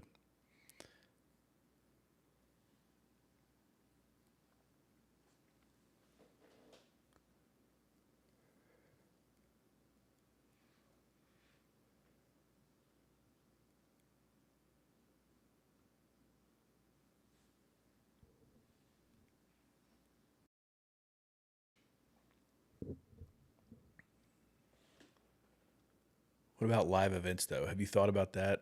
Sports, etc. Oh, okay. Yeah. So live events are all that's going to continue. That's going to go, I firmly believe that augmented reality, virtual reality, all that stuff is going to be the viewer experience. I've yet to try one, but I'm very anxious to. Things like the Apple Vision Pro. Apple Vision Pro is, if you guys, you should watch some videos on it. It's fascinating, but it's an augmented and virtual reality headset for videographers and people that edit photos, which I do both. I edit photos and videos. You can create in your space wearing a headset, 100-inch screen. You can edit all your videos, all your Apple products work with it and all that. And it pins. I think it's got LiDAR or something in it that maps out the room, and it will stick the screen so I can turn my head all the way around and the screen stays put. And so it's just this advanced level of augmented reality. Eventually they're going to have sporting events where you can sit courtside at the Knicks game, or you can, sit in the stands and watch the Broncos. And it'll be like the sporting world is going to be transformed. I think the viewership is going to be transformed by augmented reality. Now, the thing that's going to hold it back are the stadiums, because why in the world would you, if you could buy something affordably that lets you experience it in virtual reality, why would you pay whatever it is? I don't even know what it costs for an NFL ticket now, right? They're just going to do away with that. So that's going to be the hiccup, much like the internet's here, and yet you still have to have subscriptions to watch all these shows. It's a racket, and it's controlled by these broadcast companies. But I think that's eventually where it's going to go. So all the live stuff, yeah, there's still a need. But in my world, what I'm doing, most of my stuff is company internal things. I'm doing interviews, documentary style stuff. Here's where it's going to go. Let me tell you exactly where it's going to go. I will tell someone, here are the questions, or the interview questions. Check these out. Type out your responses, how you would want to respond to this question. And I will say, read this script. It'll be something to capture all the enunciation and all the punctuation. And you'll use a cell phone to have somebody walk around you to do basically a 3D scan of you. And from that, I will get a 3D scan of the person to get the proper dimensions. I will get a voice print that AI will be able to read, and then I can put you in a situation and light you however I want to light you. You'll never step foot in front of a camera. The interviewee will never step foot in front of a camera. The answers will be theirs. They'll be provided in text, but with a voice print and with a visual of them reading, you can get all the mouth movements and everything. Then you save on a whole video crew, lighting, tens of thousands of dollars worth of equipment that you ship across the country to go do an interview. No, you just say, here, read this, type out your answers, and that's the easy way to do an interview. That's where it's going to go.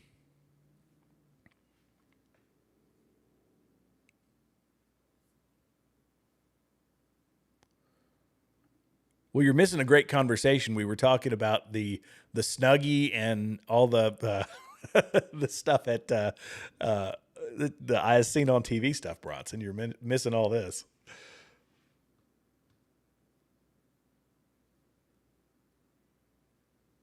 We do need real people, but I'm telling you, it's going to be questionable. It's just getting too good too fast. It's getting too good too fast. We're years ahead of where I thought we would be at this point in time. When we remember the Will Smith eating spaghetti, and I think I played it on here. Let me see if I can find it on X, because it's remarkable in just a couple of years. And I think, what was it, like 24 months? Let me see if I can find it. Will Smith eating spaghetti progression. I don't know if I needed to put in progression or not, but yeah, here we go. Oh, it's like a horror movie. Going from early AI to where we are now. I remember somebody did a Bud Light commercial too. And it was weird. It looked like a horror film. But here you go. I'll make sure I've got this muted. So this is 2023. All right. 2024. Oh, still creepy looking. 2025, Rutro. We're getting close. And 2026, shut the front door.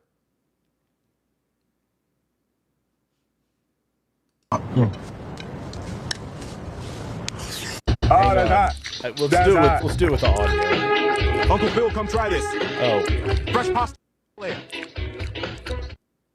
here, that might be copyrighted.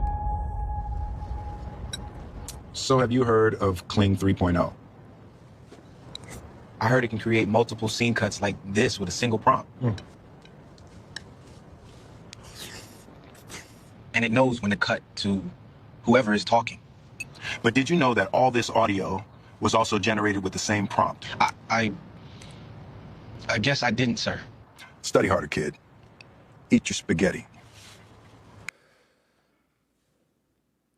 That's what I'm saying, guys. Like, what is reality? We're not going to know. I've talked about, if you want to get into some version of a conspiracy, the useless class of people, the guy at the World Economic Forum who was talking about AI and automation and all this stuff that's going to remove, people from the workplace. Like, what are we going to do with them? And he says, well, it's going to be entertainment and drugs. That's basically what it's going to be. It's the pod people concept. We're going to keep them entertained, and it's going to be so indistinguishable from reality that, you're not going to know. You're with Neuralink or whatever that's going to be triggering endorphins, and you can create your own world. Started this whole show talking about degeneracy. You give people control over their own world and what they can create, they will create some nasty stuff. It'll be bad. It'll be bad. With all this technology, the only thing left is going to be taking care of people. Not that that's a bad thing, but not everyone wants to do that, or is it even... The only thing left is going to be taking care of people. Yeah.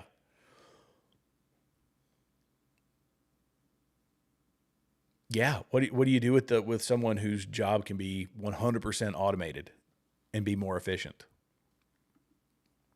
And most of the solutions that I hear, the solutions don't account for humanity.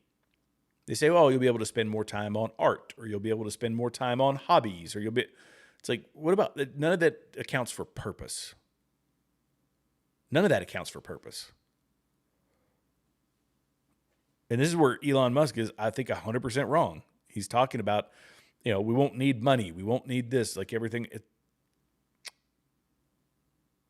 No, humanity, this is why socialism doesn't work, because it takes away everything it doesn't account for the human side of things, which is purpose, desire, da-da-da-da-da. What do you want to do with your life? What do you want to produce something that's useful to society.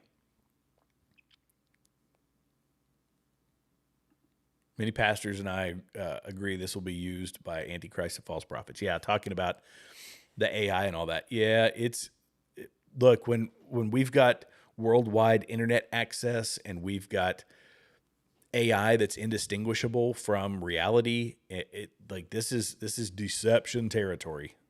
You're 100% right. Whether that's, I don't know if I would agree that it'll be used, I think, in a supporting role for all of that. But we're talking about something biblical. I don't think it will be the AI and the internet and all this, this other nonsense is going to be used to build that up, spread it, and to try to give legitimacy to it, I think.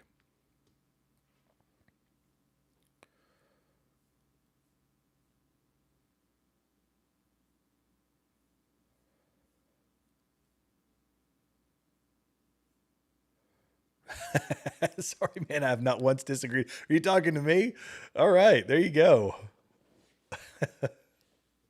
We're on the same page then, Cadillac Dave. Another great username. Wow.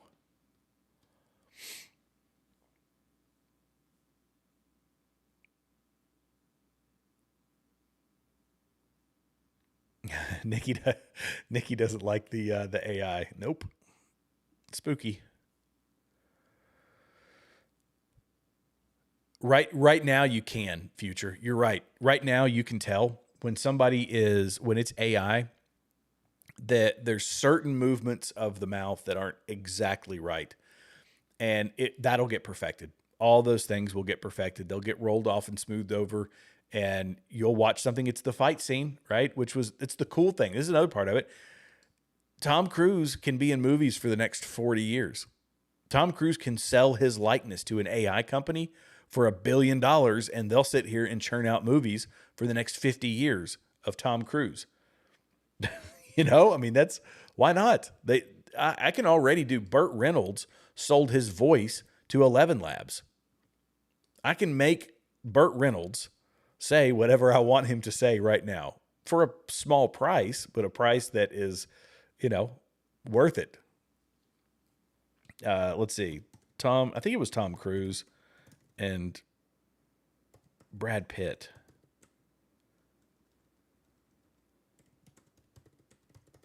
Fight scene.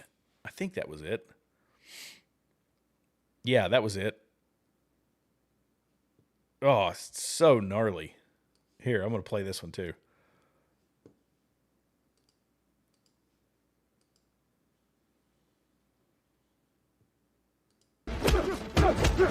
You killed Jeffrey Epstein, you animal! There might be language in this. He was a one. good man!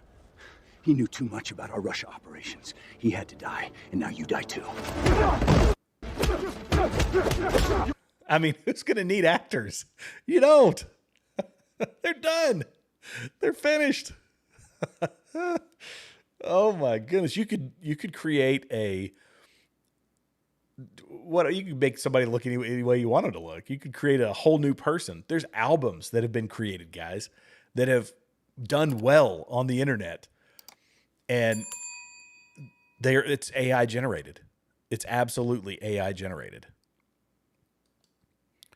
I could do one right now because I bought a subscription to an AI songwriting thing because I wanted to be able to create theme music for videos that's of my own, like set to specific. I'm trying to learn to give it very, very specific parameters and try to generate music that is exactly what I want, because I can spend on a video hours, literally hours upon hours, looking for the right music to go with the right, the right video, and put the right emotion out there and all that. I'm like, how can I do this with prompts? And so I'm trying to use AI to help me create AI to give it the right prompt to fit the video that I'm making.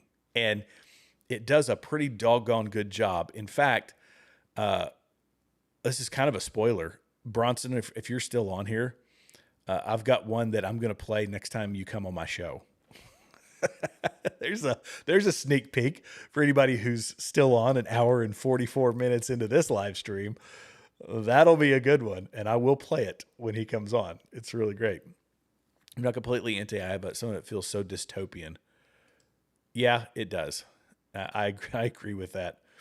And it's balancing it's the pros and the cons of it, but it's eventually going to be nothing but a bad thing. You know, it can't end well. I hate to say that Hollywood foreshadowing has told us that, but we know what Skynet did, right? We know exactly what Skynet did. Oh, okay. Another great point. The kids. This is it. We thought cell phones were bad. Wait until augmented reality, virtual reality, all that stuff is at the fingertips of kids. Oh, ChatGPT already is like we've kids that were convinced by different AI bots to unalive themselves. This has already happened in America. In fact, Congress, there were people that were testifying about this.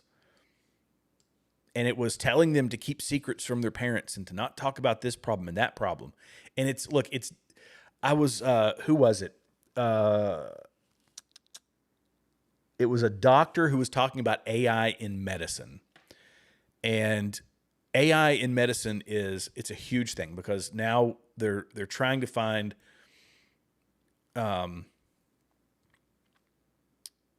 basically they're AI has the ability to comb through all of these massive databases of medical information, and it can come up with diagnoses or potential diagnoses very quickly. Also, doctors they have wearables that can track their conversations with patients to help them fill out medical charts. And it is to the point that AI can say, based on this conversation, these are the potential whatever diagnoses that it could be. I think it's still, or I'm almost certain that it's in the hands of doctors to do it. But how far are doctors going to be? Like, if an AI can say, an AI, you ask a doctor and say, how many of these surgeries have you done?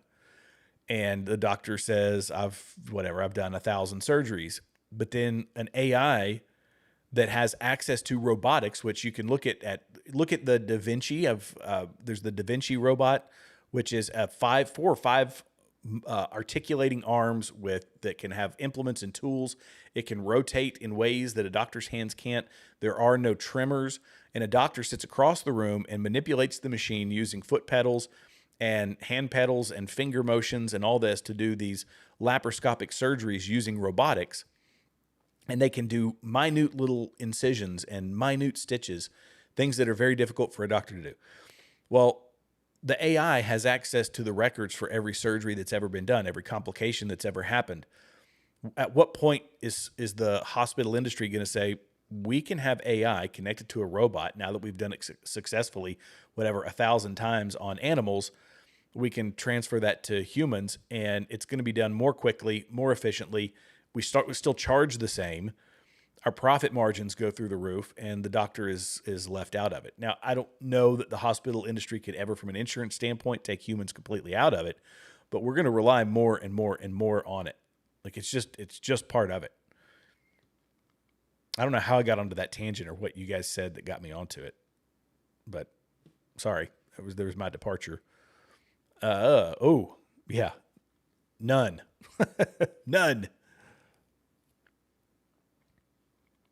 I mean, can it be used? Here's the other thing. Let me put it this way. It's how much effort are we willing to, or how much reliance are we putting on it? It will we're lazy, right? We want things that make us more efficient so that we can either make more money or spend more time in leisure or whatever. We're lazy. A lot of people are.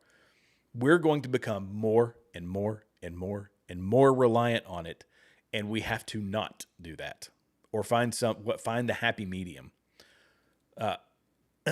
AI so I say all that to say, looking at evidence, combing through evidence, AI is going to be used to do that in the courtroom, but I guess it depends on what particular way you mean with AI and video evidence in courtroom. Can AI be used? Here's a hypothetical.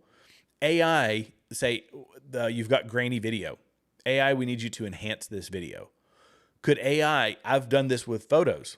AI is not reliable in doing, even if I give it a photo, the more times it generates photos, it doesn't always create exactly the same facial features. It will change little things about my own.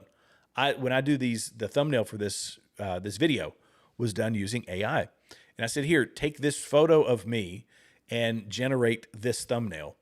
And it took me several prompts, but it would occasionally spit one out that didn't look like me. I'm like, wait, that's incorrect. Reference this image again. And I say all that to say that it's not perfect. So yeah, the AI video and evidence, would have to show a track record of perfection. And even then, we can't rely solely on it. And again, this also depends on exactly what context you're talking about, but I don't like it. Let me just put it that way. I don't like it.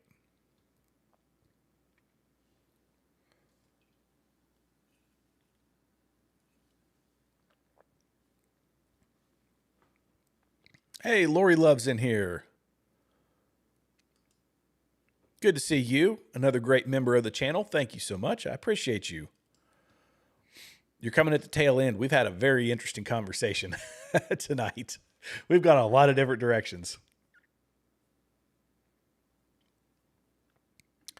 And I think this is a travesty. Kids don't know the sound of dial-up. I remember that one. You get excited. You're like, I'm about to be on the internet in 15 minutes. Here comes the internet. Just got to wait. Oh, I'm going to go get a Mountain Dew. I'm going to go outside and walk around while the internet boots up. Oh.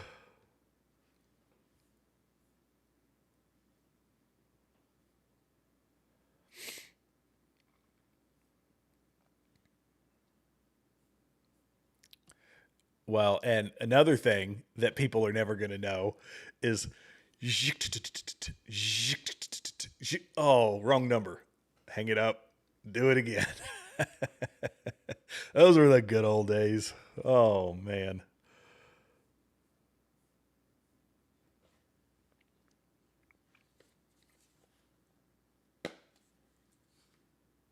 Oh, my gosh. I remember that, Adri.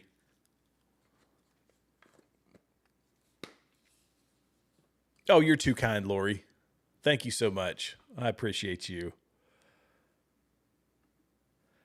I got in so much trouble one time because I ran my grandpa's phone bill up to $1,500 because texts were 10 cents and picture messages were 25 cents. Oh, yeah. They used to charge for everything. Everything. Back in the day. Now we complain when we say this. Would you believe? Took me 20 seconds to get this thing to download. Oh, I'm over Verizon. I'm going to T-Mobile. Or when your internet slows down, you think, why is this taking so long? I've been waiting like almost a minute for this thing to download.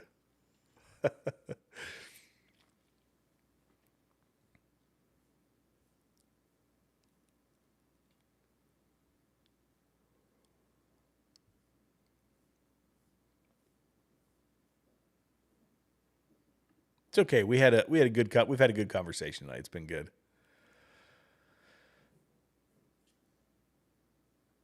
Oh yeah, *69 to block calls. I forgot about *69.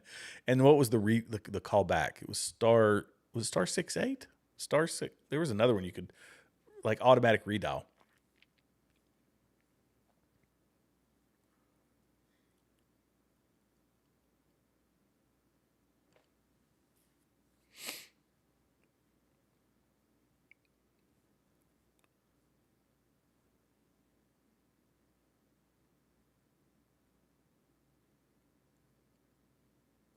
Oh, and I'm going to go check out Gary's tonight too.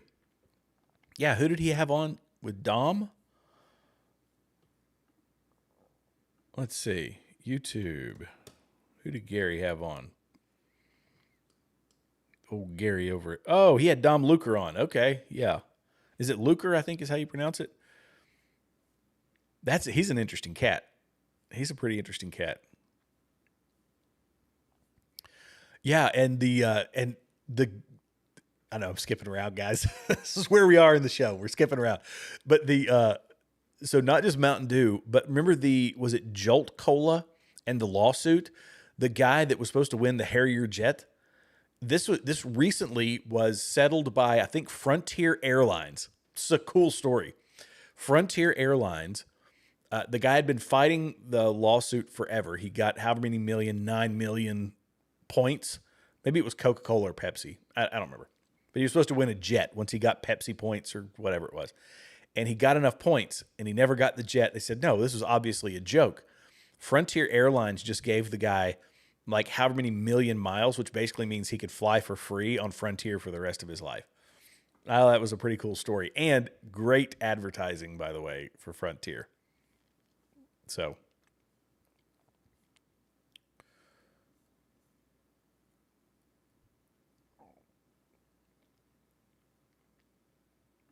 I like him. Yeah, so far I like him. Yeah, he and Pete Hegseth today, they were getting the screws put to them actually by John Kennedy, which is interesting, from Louisiana about when we're going to end this thing in Iran. And I think it's fair. You know, Senator Kennedy is like, he's funny. He's a very gifted politician. He knows how to get elected. But at the same time, you know, I feel like I never put my full faith, confidence in any politician, right? But he was pretty adamant with General Kane and with Pete Hegseth about when this whole thing was going to end, and they weren't giving super clear answers, and he was getting pretty ticked. And I agree. Like, we want solid answers. I understand there's operational security. There's a lot of, you know, things behind it. But I do like General Kane. I think he's a badass. He's pretty good.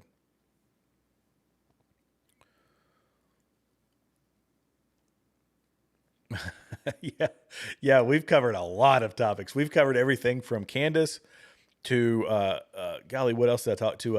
HR 40 or what was it? HR 9535. We've covered, you know, Blake Neff. We've covered degeneracy in society, the Tate brothers being arrested. I mean, Baron Coleman being a narc. We've covered all kinds of stuff. So and we've covered, I keep forgetting it's called Snuggies and As Seen on TV stuff. We've gone all over. Rotary phones, dial-up internet. Yeah, this has been one of the more eclectic shows I've ever done. And as you guys know, I say it all the time. I need to shut up about it, honestly. That I'm like, I usually go for an hour, maybe hour and a half. I'm at 2 hours in, and I'm still reading comments. I'm probably going to call it quits because I do have to be at work early in the morning, and I want to go hang out with my wife a little bit tonight too. But hey, Whole Truth, what's going on, guys? Whole Truth 12. Go find him over on YouTube. If you're not following him now, you need to. We're going to do a show at some point. In fact, I want to find there's a lot of things. Gil is a defense attorney and civil trial attorney, I think, if I'm saying that right, Gil.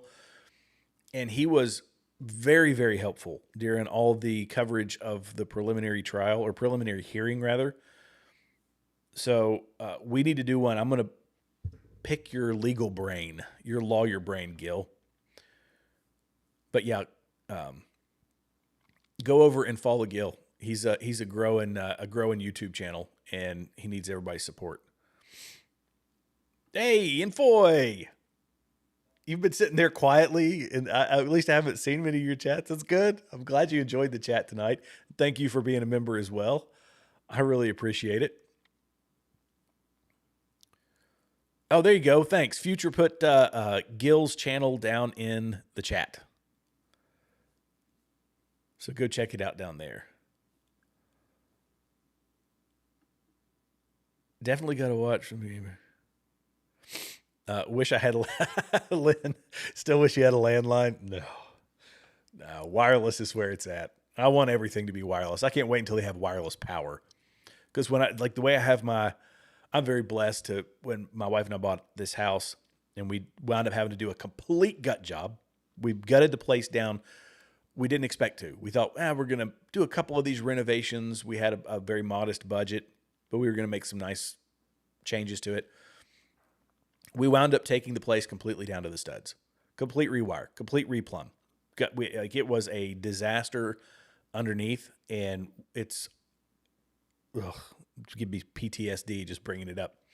But the room that I got for my office / studio space and all that is very nice. And I say all that to say that I got to we did a lot of the work ourselves, and I kind of got to rig it the way I wanted to. However, I don't like the cables that I have to run, so I can't wait until we have wireless power.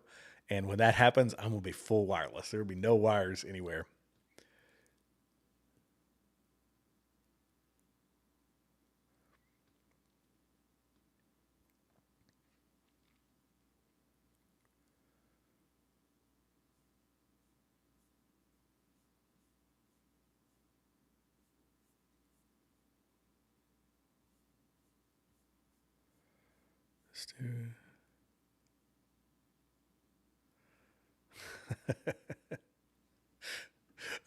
Let's see. Are you talking to me? Because I use one of those pouches. Is that what you're saying, Two Goats? Oh gosh. The fact they used to dox everyone. Oh, oh, this is great. This is great. Yeah.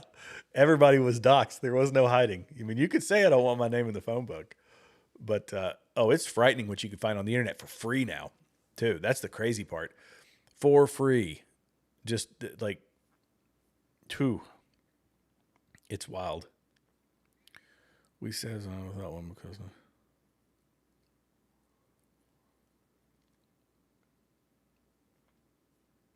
I know a few people that do. That's very off the grid-ish.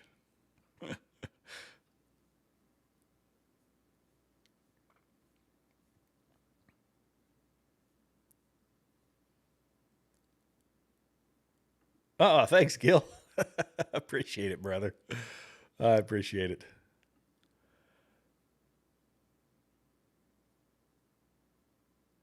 Thank you for being here, Megan. I appreciate you. And thanks to the mods, by the way. You guys are indispensable. I really appreciate it. I really appreciate it. Thanks to you, Future, as well.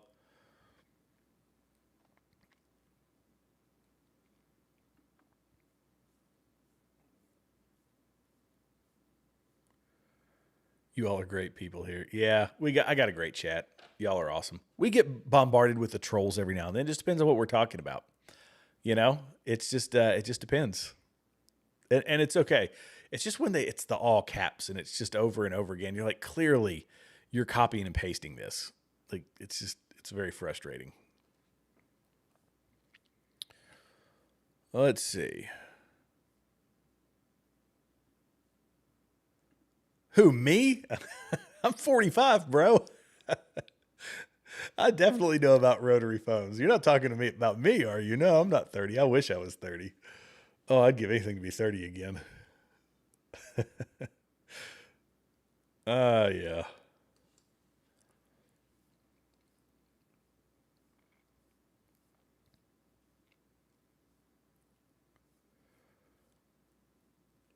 Vertical chat is the portal that lets the... Oh, that's so true. Oh, it really is the portal that lets the demons in. Oh my gosh. I need to do it because it does. Honestly, it helps viewership, but you know, it is what it is. Off the grid. I was saying that it's off the grid-ish. That it's not technically off the grid because it requires public infrastructure. But cell towers go down. Technically, the landlines would still be up. That's all I was saying.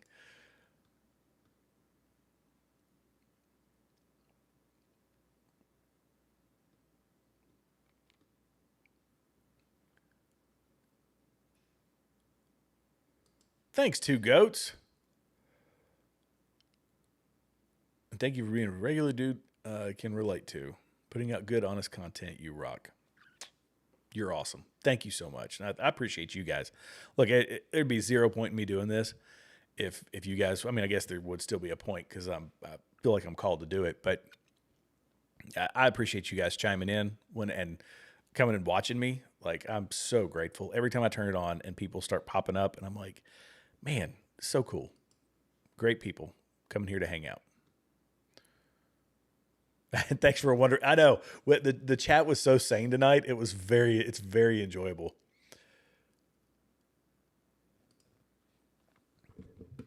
Yeah.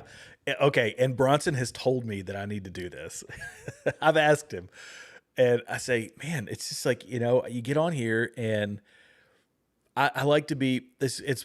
I was indoctrinated into being very prepared and this is how it goes. So I need to loosen up. I need to relax a little bit. And this is what this sort of thing does. This type of chat is it's just kind of chilling out and hanging and talking to people, getting interesting comments. I certainly haven't thought about a Snuggie in 15 years or however long it's been.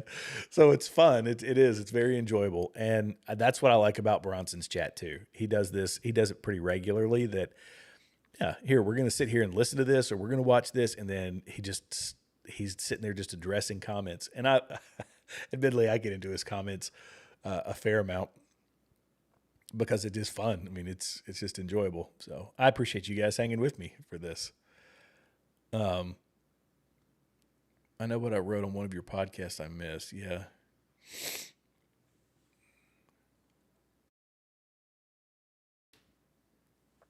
When Jay Witt first started to use it, get trapped in it. Made me so. What was that? I might have missed that part.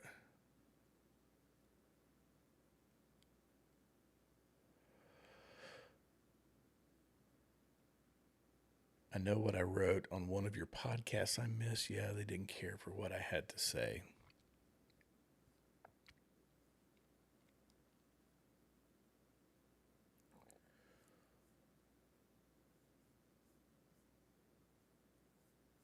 It's kind of clunky. Oh, I missed part of a conversation. Okay, that's all right.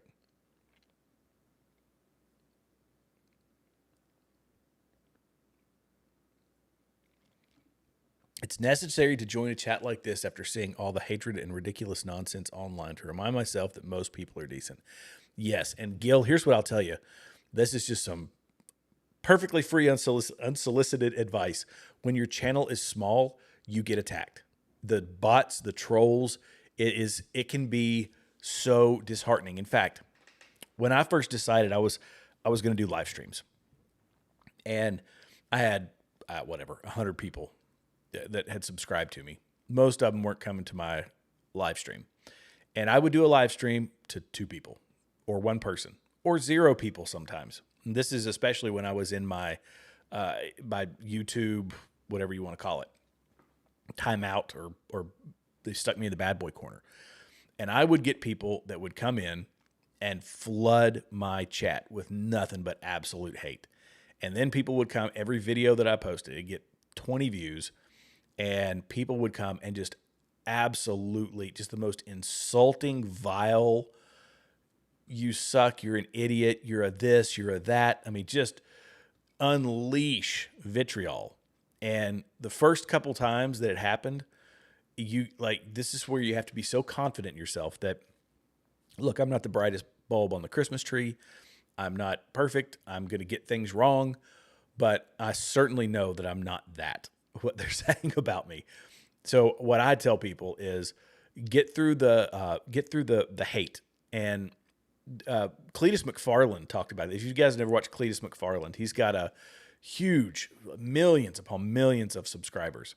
And he talked about this in an interview that up until you get a core group of people like I've got now, I've got this great core group of people who they show up, they support me. And even though I'm a small channel, they're here, it's awesome. It's great. And until you get that, this creates, in a lot of instances,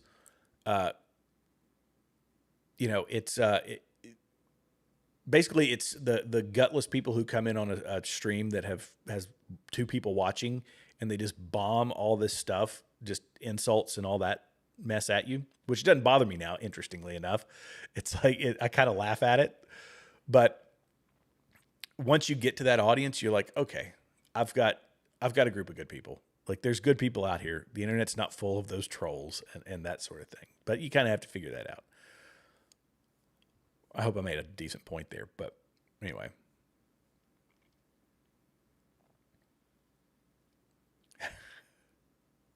Thank you. I appreciate that.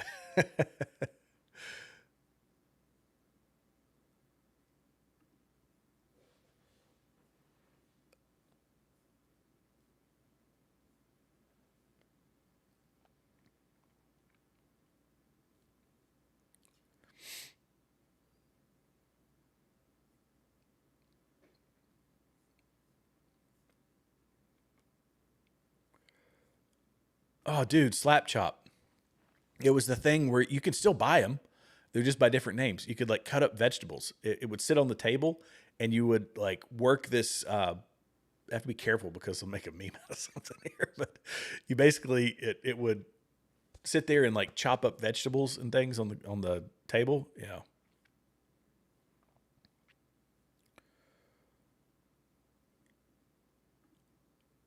Oh, wow. The Thigh Master. Yeah, there you go. That was one that was all over the place. Nikki doesn't identify as a troll. Yeah. Yeah. Well, it certainly makes it more enjoyable. When I get trolled, now I'm kind of like, okay, all right, troll, go ahead and do your troll thing. This, that, and the third. I wish that more people would come in, and we do get them. We get the people that come in and actually engage in the conversation. I do enjoy that. Like that's good. That's healthy. We need more of that.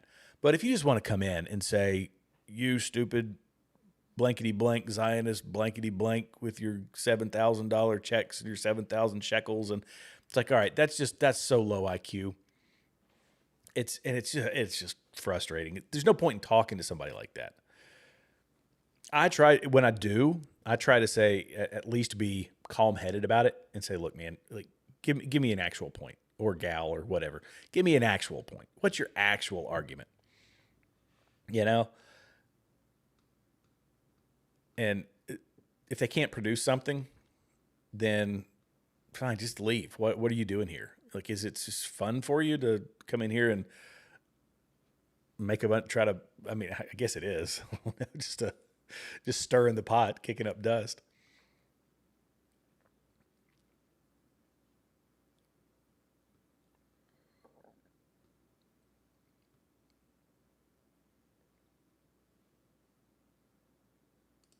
Uh-oh, were they,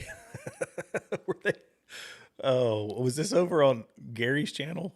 My B-Dog. Oh, we got another super chat. Oh my gosh, Lori, bless your heart. Thank you so much for that. My goodness, just showing the love and supporting Jared. Thank you for serving our country. Absolutely. It was my pleasure. My pleasure and my honor. Thank you for your support, Lori. Lori, who's, you can tell, by the way, the little dots next to that yellow dot that says Lori is a member. And Lori is a member over here at Continue Freedom, which everybody can do. You all can become a member just like Lori.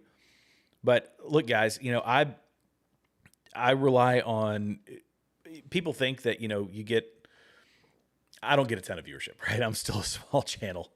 But YouTube it's a very competitive world, and I acknowledge that and I accept that. But I love having this core group of people that support my channel. I'm first off, as I said before, I'm eternally grateful for it, and you know, it blows my mind every day how much people come out and support this channel. Even the folks buying merch, buying T-shirts, buying mugs, and the day will come where I get to be a bigger channel.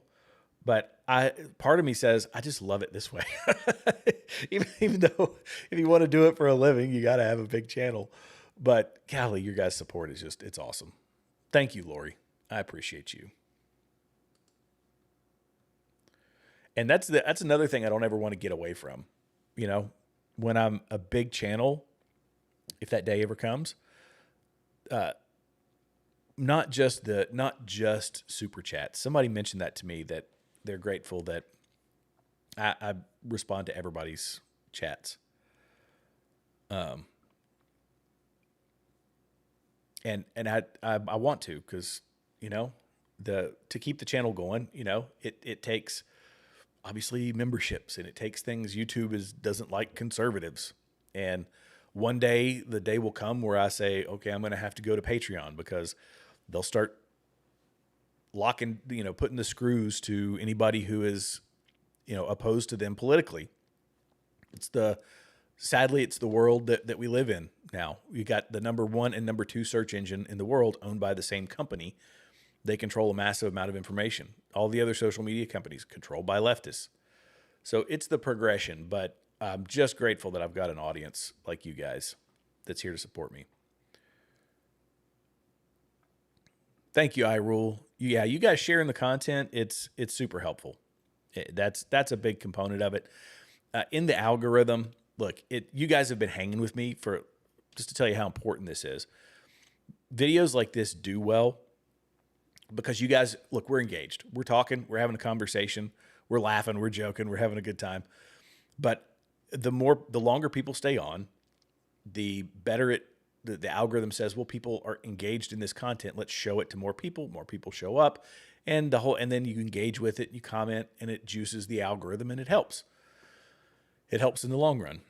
And sharing is a big component of that as well, to get me outside the algorithm. But I'm also going on shows. I think I'm still set to go on Lady Luck Club tomorrow. So she and I have been talking behind the scenes. I saw her on Gary's channel, and I was sitting over there as I was working when this was going on. I was sitting here and I'm editing photos and I'm listening to Gary's show. And I was just sitting over there chuckling because she was so funny. And so I super chatted, and then she reached out to me after the fact. And it was like, I said, I'd just like to do a show with her, because we're very different personalities, but she's just so stinking funny. And so we've been chatting. So it looks like tomorrow I'm going to be on her show. So that'll be interesting. That should be fun.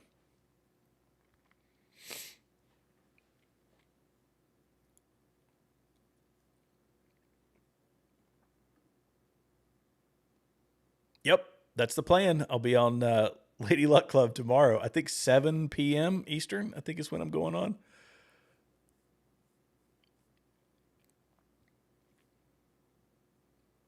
Lily likes her, yeah.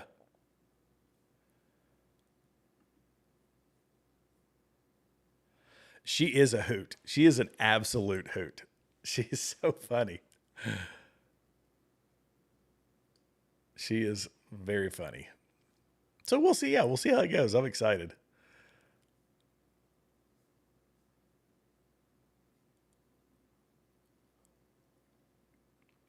Yep, same name. So you can follow me. Look, I've had such good luck with URLs and handles for my business, for my my t-shirt company, that I had for this.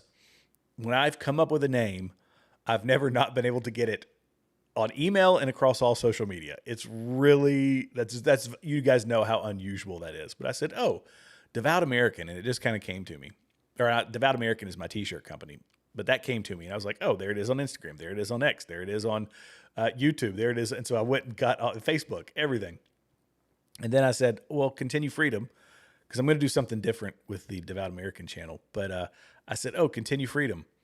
That's a cool name. And I went and found it on all social media.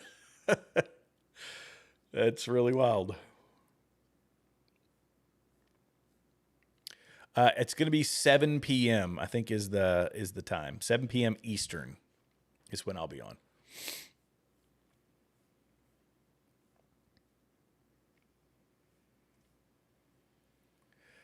See, that this is true, John. It is. It's like she's talking about these topics. She's very good at talking about these topics, but it's like she's laughing. And that's what, look, I can be serious. You guys know I can hit a topic. I can be very serious. Excuse me. But sometimes It's like, we just got to cut loose every now and then. And she does that. It's like she's happy to be alive. She seems like.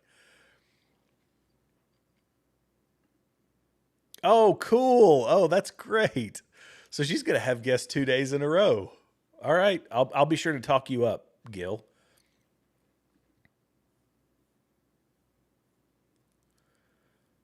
So check it out too. Whole Truth. Again, go follow Gil over on YouTube if you haven't done so, and on X. Follow him over on X. But he'll be on Thursday, so that'll be great.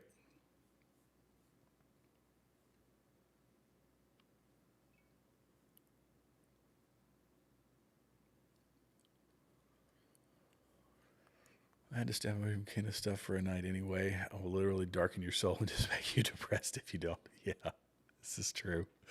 This is true. Admittedly, so I've only been doing here for the past month or so. I've only been doing shows like Friday and Saturday, sometimes just Friday. And it's definitely hurt me on viewerships.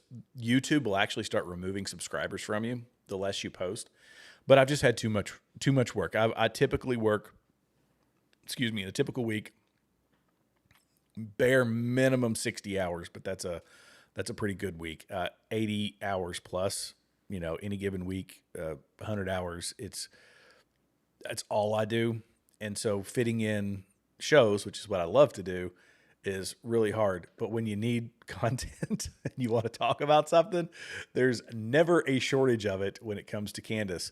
Because when a woman builds her show off of lies, deceit, deception, misinformation, it's pretty easy to find stuff to talk about and warn people about it.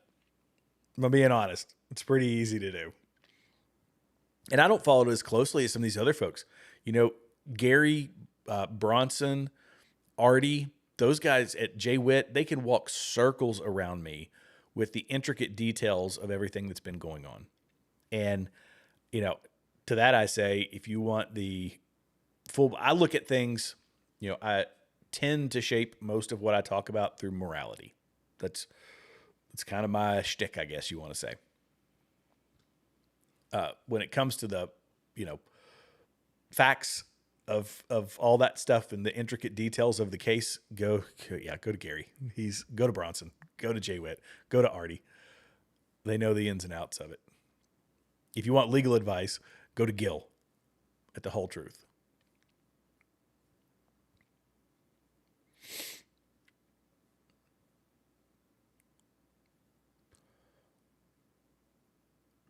Oh boy.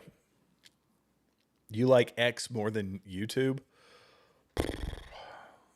I feel like my soul gets darkened in X. I don't know what it is. Oh.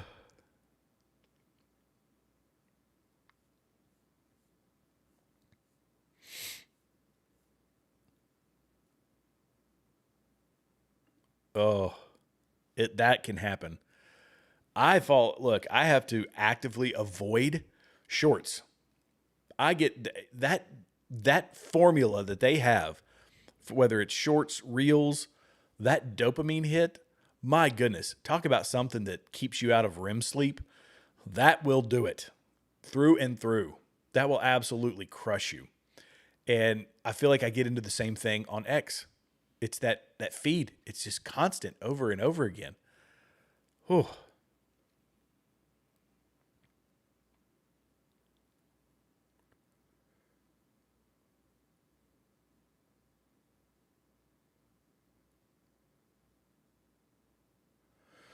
Yeah, it's not sustainable, two goats. And I've only been doing that recently. So a typical work week for me would be 80 hours. I work longer days, and this is also why I've gotten so out of shape, unfortunately. But, I hit a spell in the spring where everybody was getting content made. So I'm traveling all over the country. I'm shooting video, then for videos, just tons of editing, and for photos, tons of editing. So it just all swelled up all at once. Everybody wanted everything all at the same time, and it took me several months to get it done. So I finally got, one of my last big projects sent in, I'll have more corrections on it, but then I can kind of, I can pace myself now a little bit. I'll get back to the 60 to 80 hours a week, and that's pretty sustainable for me, I think.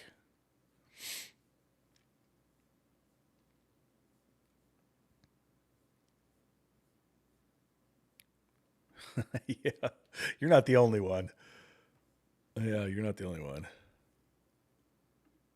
Yeah, I hate them too, but boy, they're addictive. 2020 since 1969 in a code. Ty McCullough talking about the Jesuits in here. I've seen some documentaries about that. I've been in the media industry since 2001. In a code.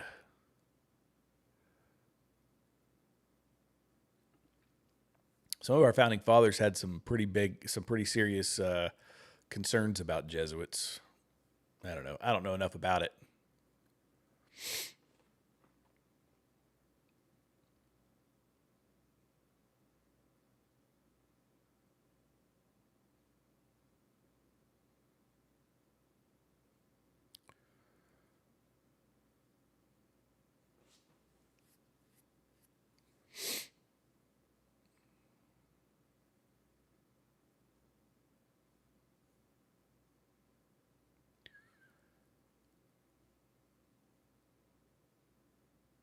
Exactly, with X is terrible. I can't get on there for very long, but I'm happy to say that I'm too busy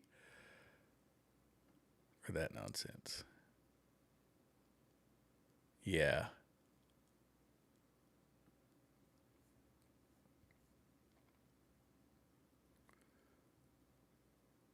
Yeah, I need to tend to my real life instead.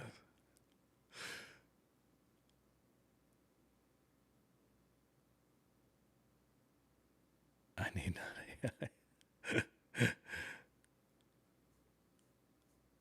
I remember coming out of law school, everyone was trying to get into the big law firm where you get paid big bucks for 80-hour weeks. And I'm like, no, I'd rather get paid less for 40 hours.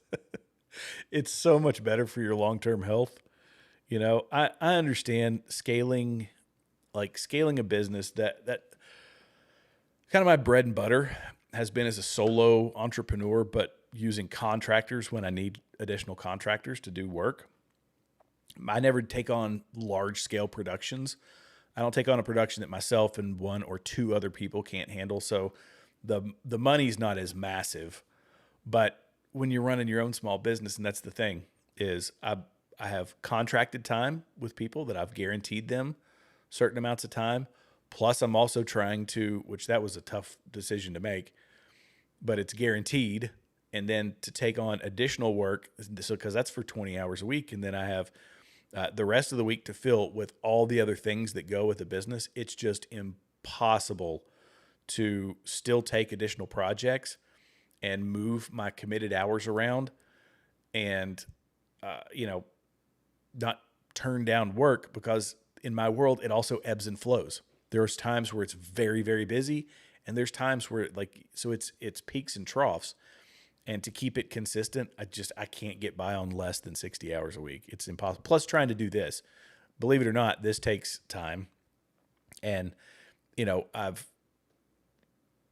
there's also the research on how to having a plan for how I want to grow this thing and all that. So yeah, it takes a lot of time, but my wife she's awesome. She's understanding, but she's also, we say we have to make time for ourselves. And that's something that we're prioritizing these days, because that's ultimately more important.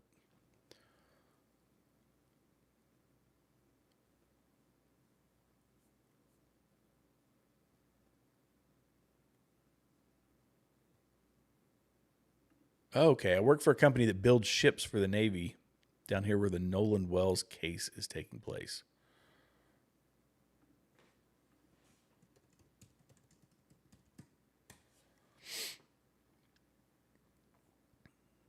I won't say where that is.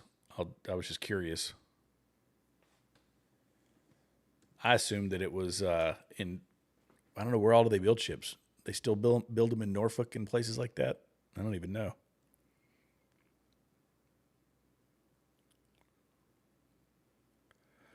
Okay, this is a great point. And to let you guys, since you all are the ones here this long on one of my longest streams I've done on my channel, this is something I'm going to actually do more of.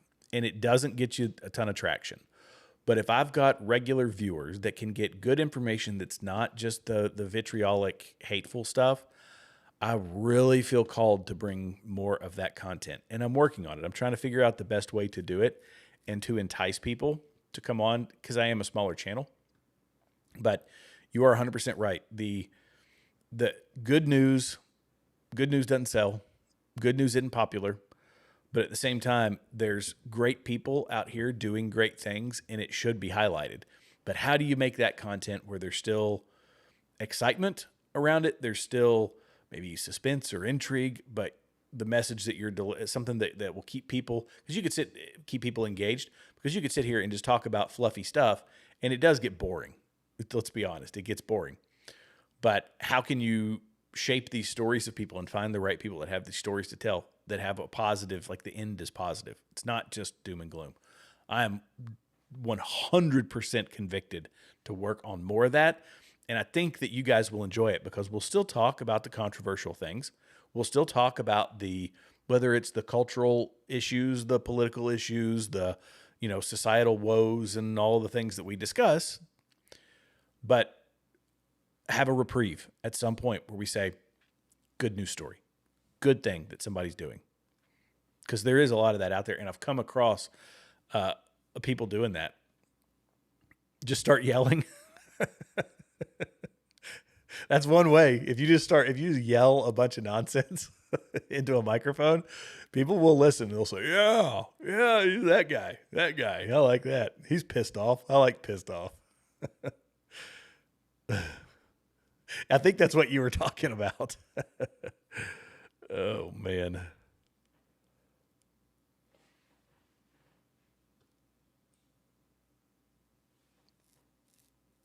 It was 113 where I live today.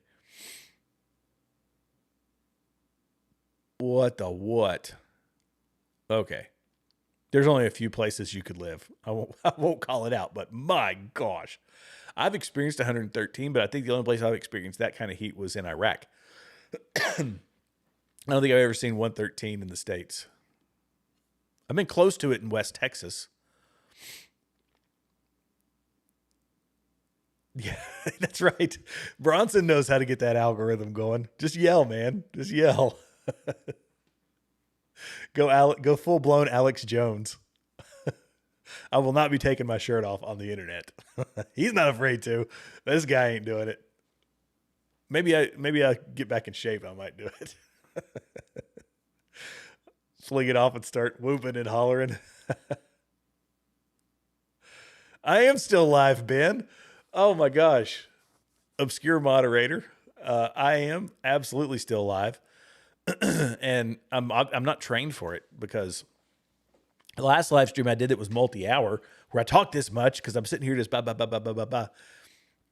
I feel like I'm starting to lose my voice. I need to work up my vocal cords. Was that 5.5 hour one that I did with SK over on Gary's channel, but on with SK, we were mostly watching the trial and then, or the hearing. I keep calling it a trial, the hearing. And then she would chime in every now and then. So I wasn't having to talk the whole time. This one, I'm just sitting here, literally been talking for 2.5 hours straight. Everyone keep your clothes on. I might get Diesel, and then I might pull an Alex Jones moment. I wonder if that'll blow up the internet. Take my shirt off and start yelling about taking, I don't know, whatever, his herbal supplements.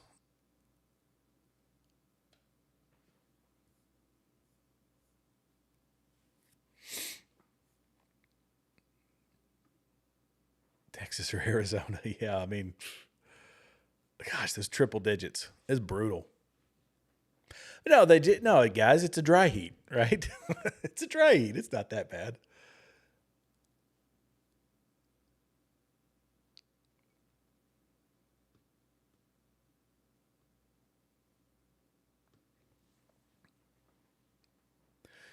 See, Ben knows everybody too, because Ben's in like 60 chats. He's running X spaces. He's moderating channels. My goodness, I can't wait until I can pay Ben. I can't wait till I can pay all the mods. Be like, guys, thank you for being here. There you go. My goodness. Future's the same way. You mod a bunch of channels. Megan, do you mod other channels? I'm trying to remember. I think did Megan leave? I think Megan left.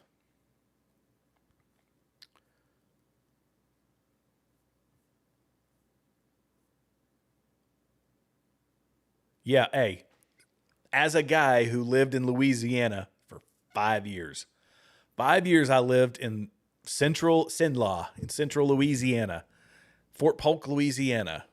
It was miserable, absolutely miserable heat.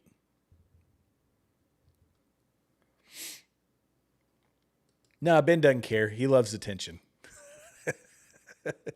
Ben loves attention.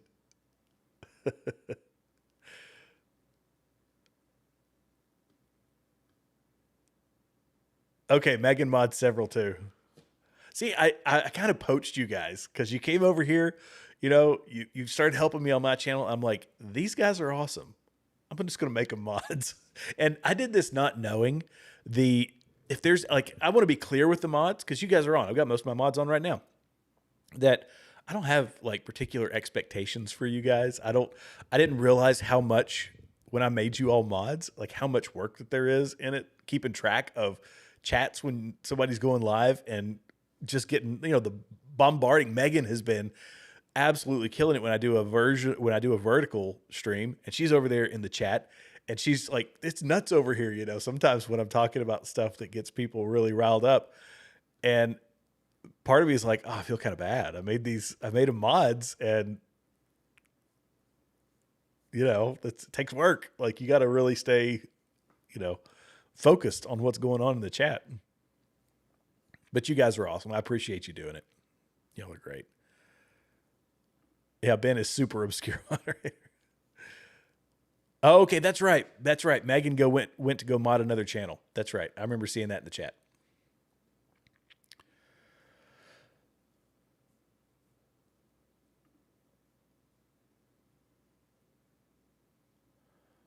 Okay.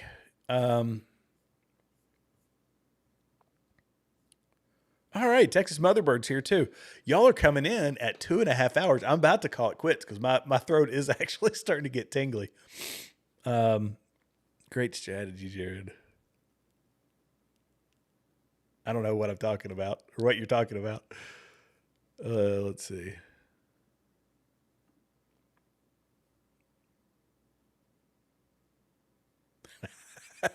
Yeah. Juju B saved you. Oh, yeah, you need saving when you get over there. I'm telling you. Whew.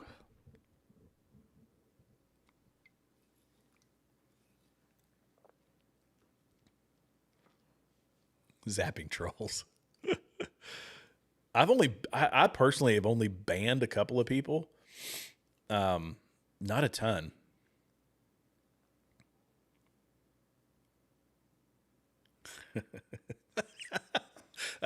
That's funny. Fart out words like go backs and derp. Beat bop. I think there's a lot of beat bop in her chat. Do you guys remember when what's his name? Hassan Piker was saying everybody from my chat's in her chat. Look at him, and he was comparing the chats. I think I remember that correctly. And everybody's like, yeah, they're bots. You both have bots in your chats. Come on. Oh yeah, I need to go watch that one. Gil made a video that is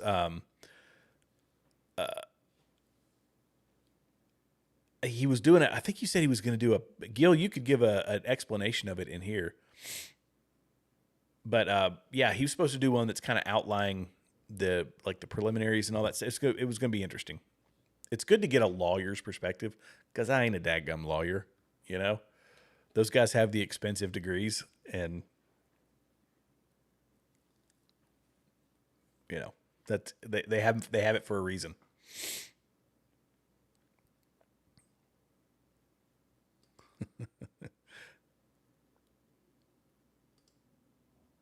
Bronson's rubbing off on me. Oh, that's funny. Well, guys, I think I'm going to call it quits. I'm going to go hang with the missus for a little while. I appreciate it. I've enjoyed this. I could probably sit in here for another 2 hours.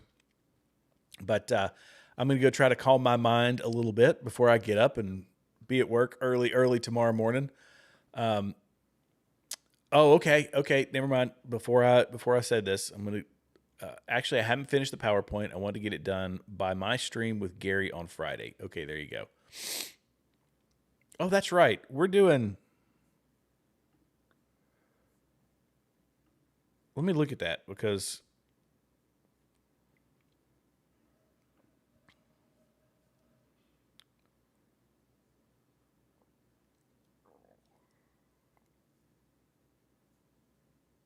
okay. Yeah. Anyway. So Gary hadn't finished that one yet, so he's going to have it ready soon. So disregard. But still go subscribe that and get your notification bell. That way you're notified whenever he does release the video and you can watch it.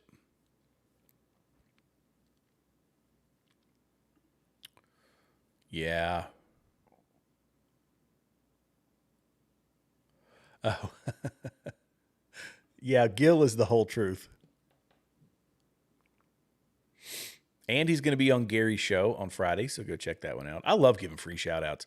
I can't wait, guys. In a perfect world, I would have if I had 1 million subscribers, if I had 100,000 subscribers, I would find small creators and just free shout-outs. Here you go. Go follow this person. Please go follow this person. Because, I mean, why not? There's so many great creators out there that just they're slugging it out, and it takes this effort from multiple people. And I've had people that have been supremely gracious to me. Jay Witt has been gracious to me. Bronson has been, because Bronson's channel is like 3 times my size, 2 or 3 times my size. Bronson's been gracious to me, and he'll shout me out in his show. And then Gary, of course, has had me on multiple times. There's really good people out here, and it's not just about that, but it is about building a coalition of like-minded people to fight the nonsense. And, who knows what it's going to look like in another 5 years or whatever. But, we can keep each other principled, and we can have conversations behind the scenes, and hopefully not let, fame or, well, I'm not saying this had happened, but I'm just saying that you see what happens to YouTube channels as they start to blow up and all that sort of thing. And I just hope that we can be a good cohesive unit of people who can bounce ideas off one another, share audiences, give different perspectives. And I feel like that's kind of what I've found myself in the middle of. And I love it. Like, it's great. And plus aside from having a great chat, I'm not just sitting here blowing sunshine up everybody's backside, but I really do have a great group of people that follow this channel. I have a great group of people of other creators that have supported me, and I hope that we can bring an eclectic view of all the issues that face this great country that we all love. And we're going to disagree, guys. There's going to be times where we disagree, and that's okay. That is okay. There you go. All right, guys, have a fantastic evening. Make sure I didn't miss you. Oh, Ben, hit everybody. Yep. Hit all those notifications in there. Oh, thank you, Nikki. You're sweet. I appreciate it. I try to be. I will tell you another thing in my mind. Sometimes I'm very combative, and being on a live show, it really helps me to not do that. Who I really am, not my baser instincts that go on in everybody's mind, because we all get that. We get the rage in our head, and we don't want that to spill out. Having accountability to you great people is a good thing. It keeps me moderate, but it keeps me, I don't want to say moderate, but it keeps me more even keel. And this is how I am in my day-to-day life. But if I were just sitting down spitting out a video because I saw something that made me mad, it would be a different delivery. And I don't want that. That's not helpful. It's not helpful. All right, guys. God bless you all. God bless America. Have a great evening. On your way out the door, if you haven't done so, hit all those free buttons below. Helps the channel, helps me in the algorithm. And I'll see you in the next show. Catch me on, I might do one before I go on Lady Luck Club tomorrow, but probably not. It'll probably be 7 p.m. Lady Luck Club tomorrow. Go check it out. God bless, guys.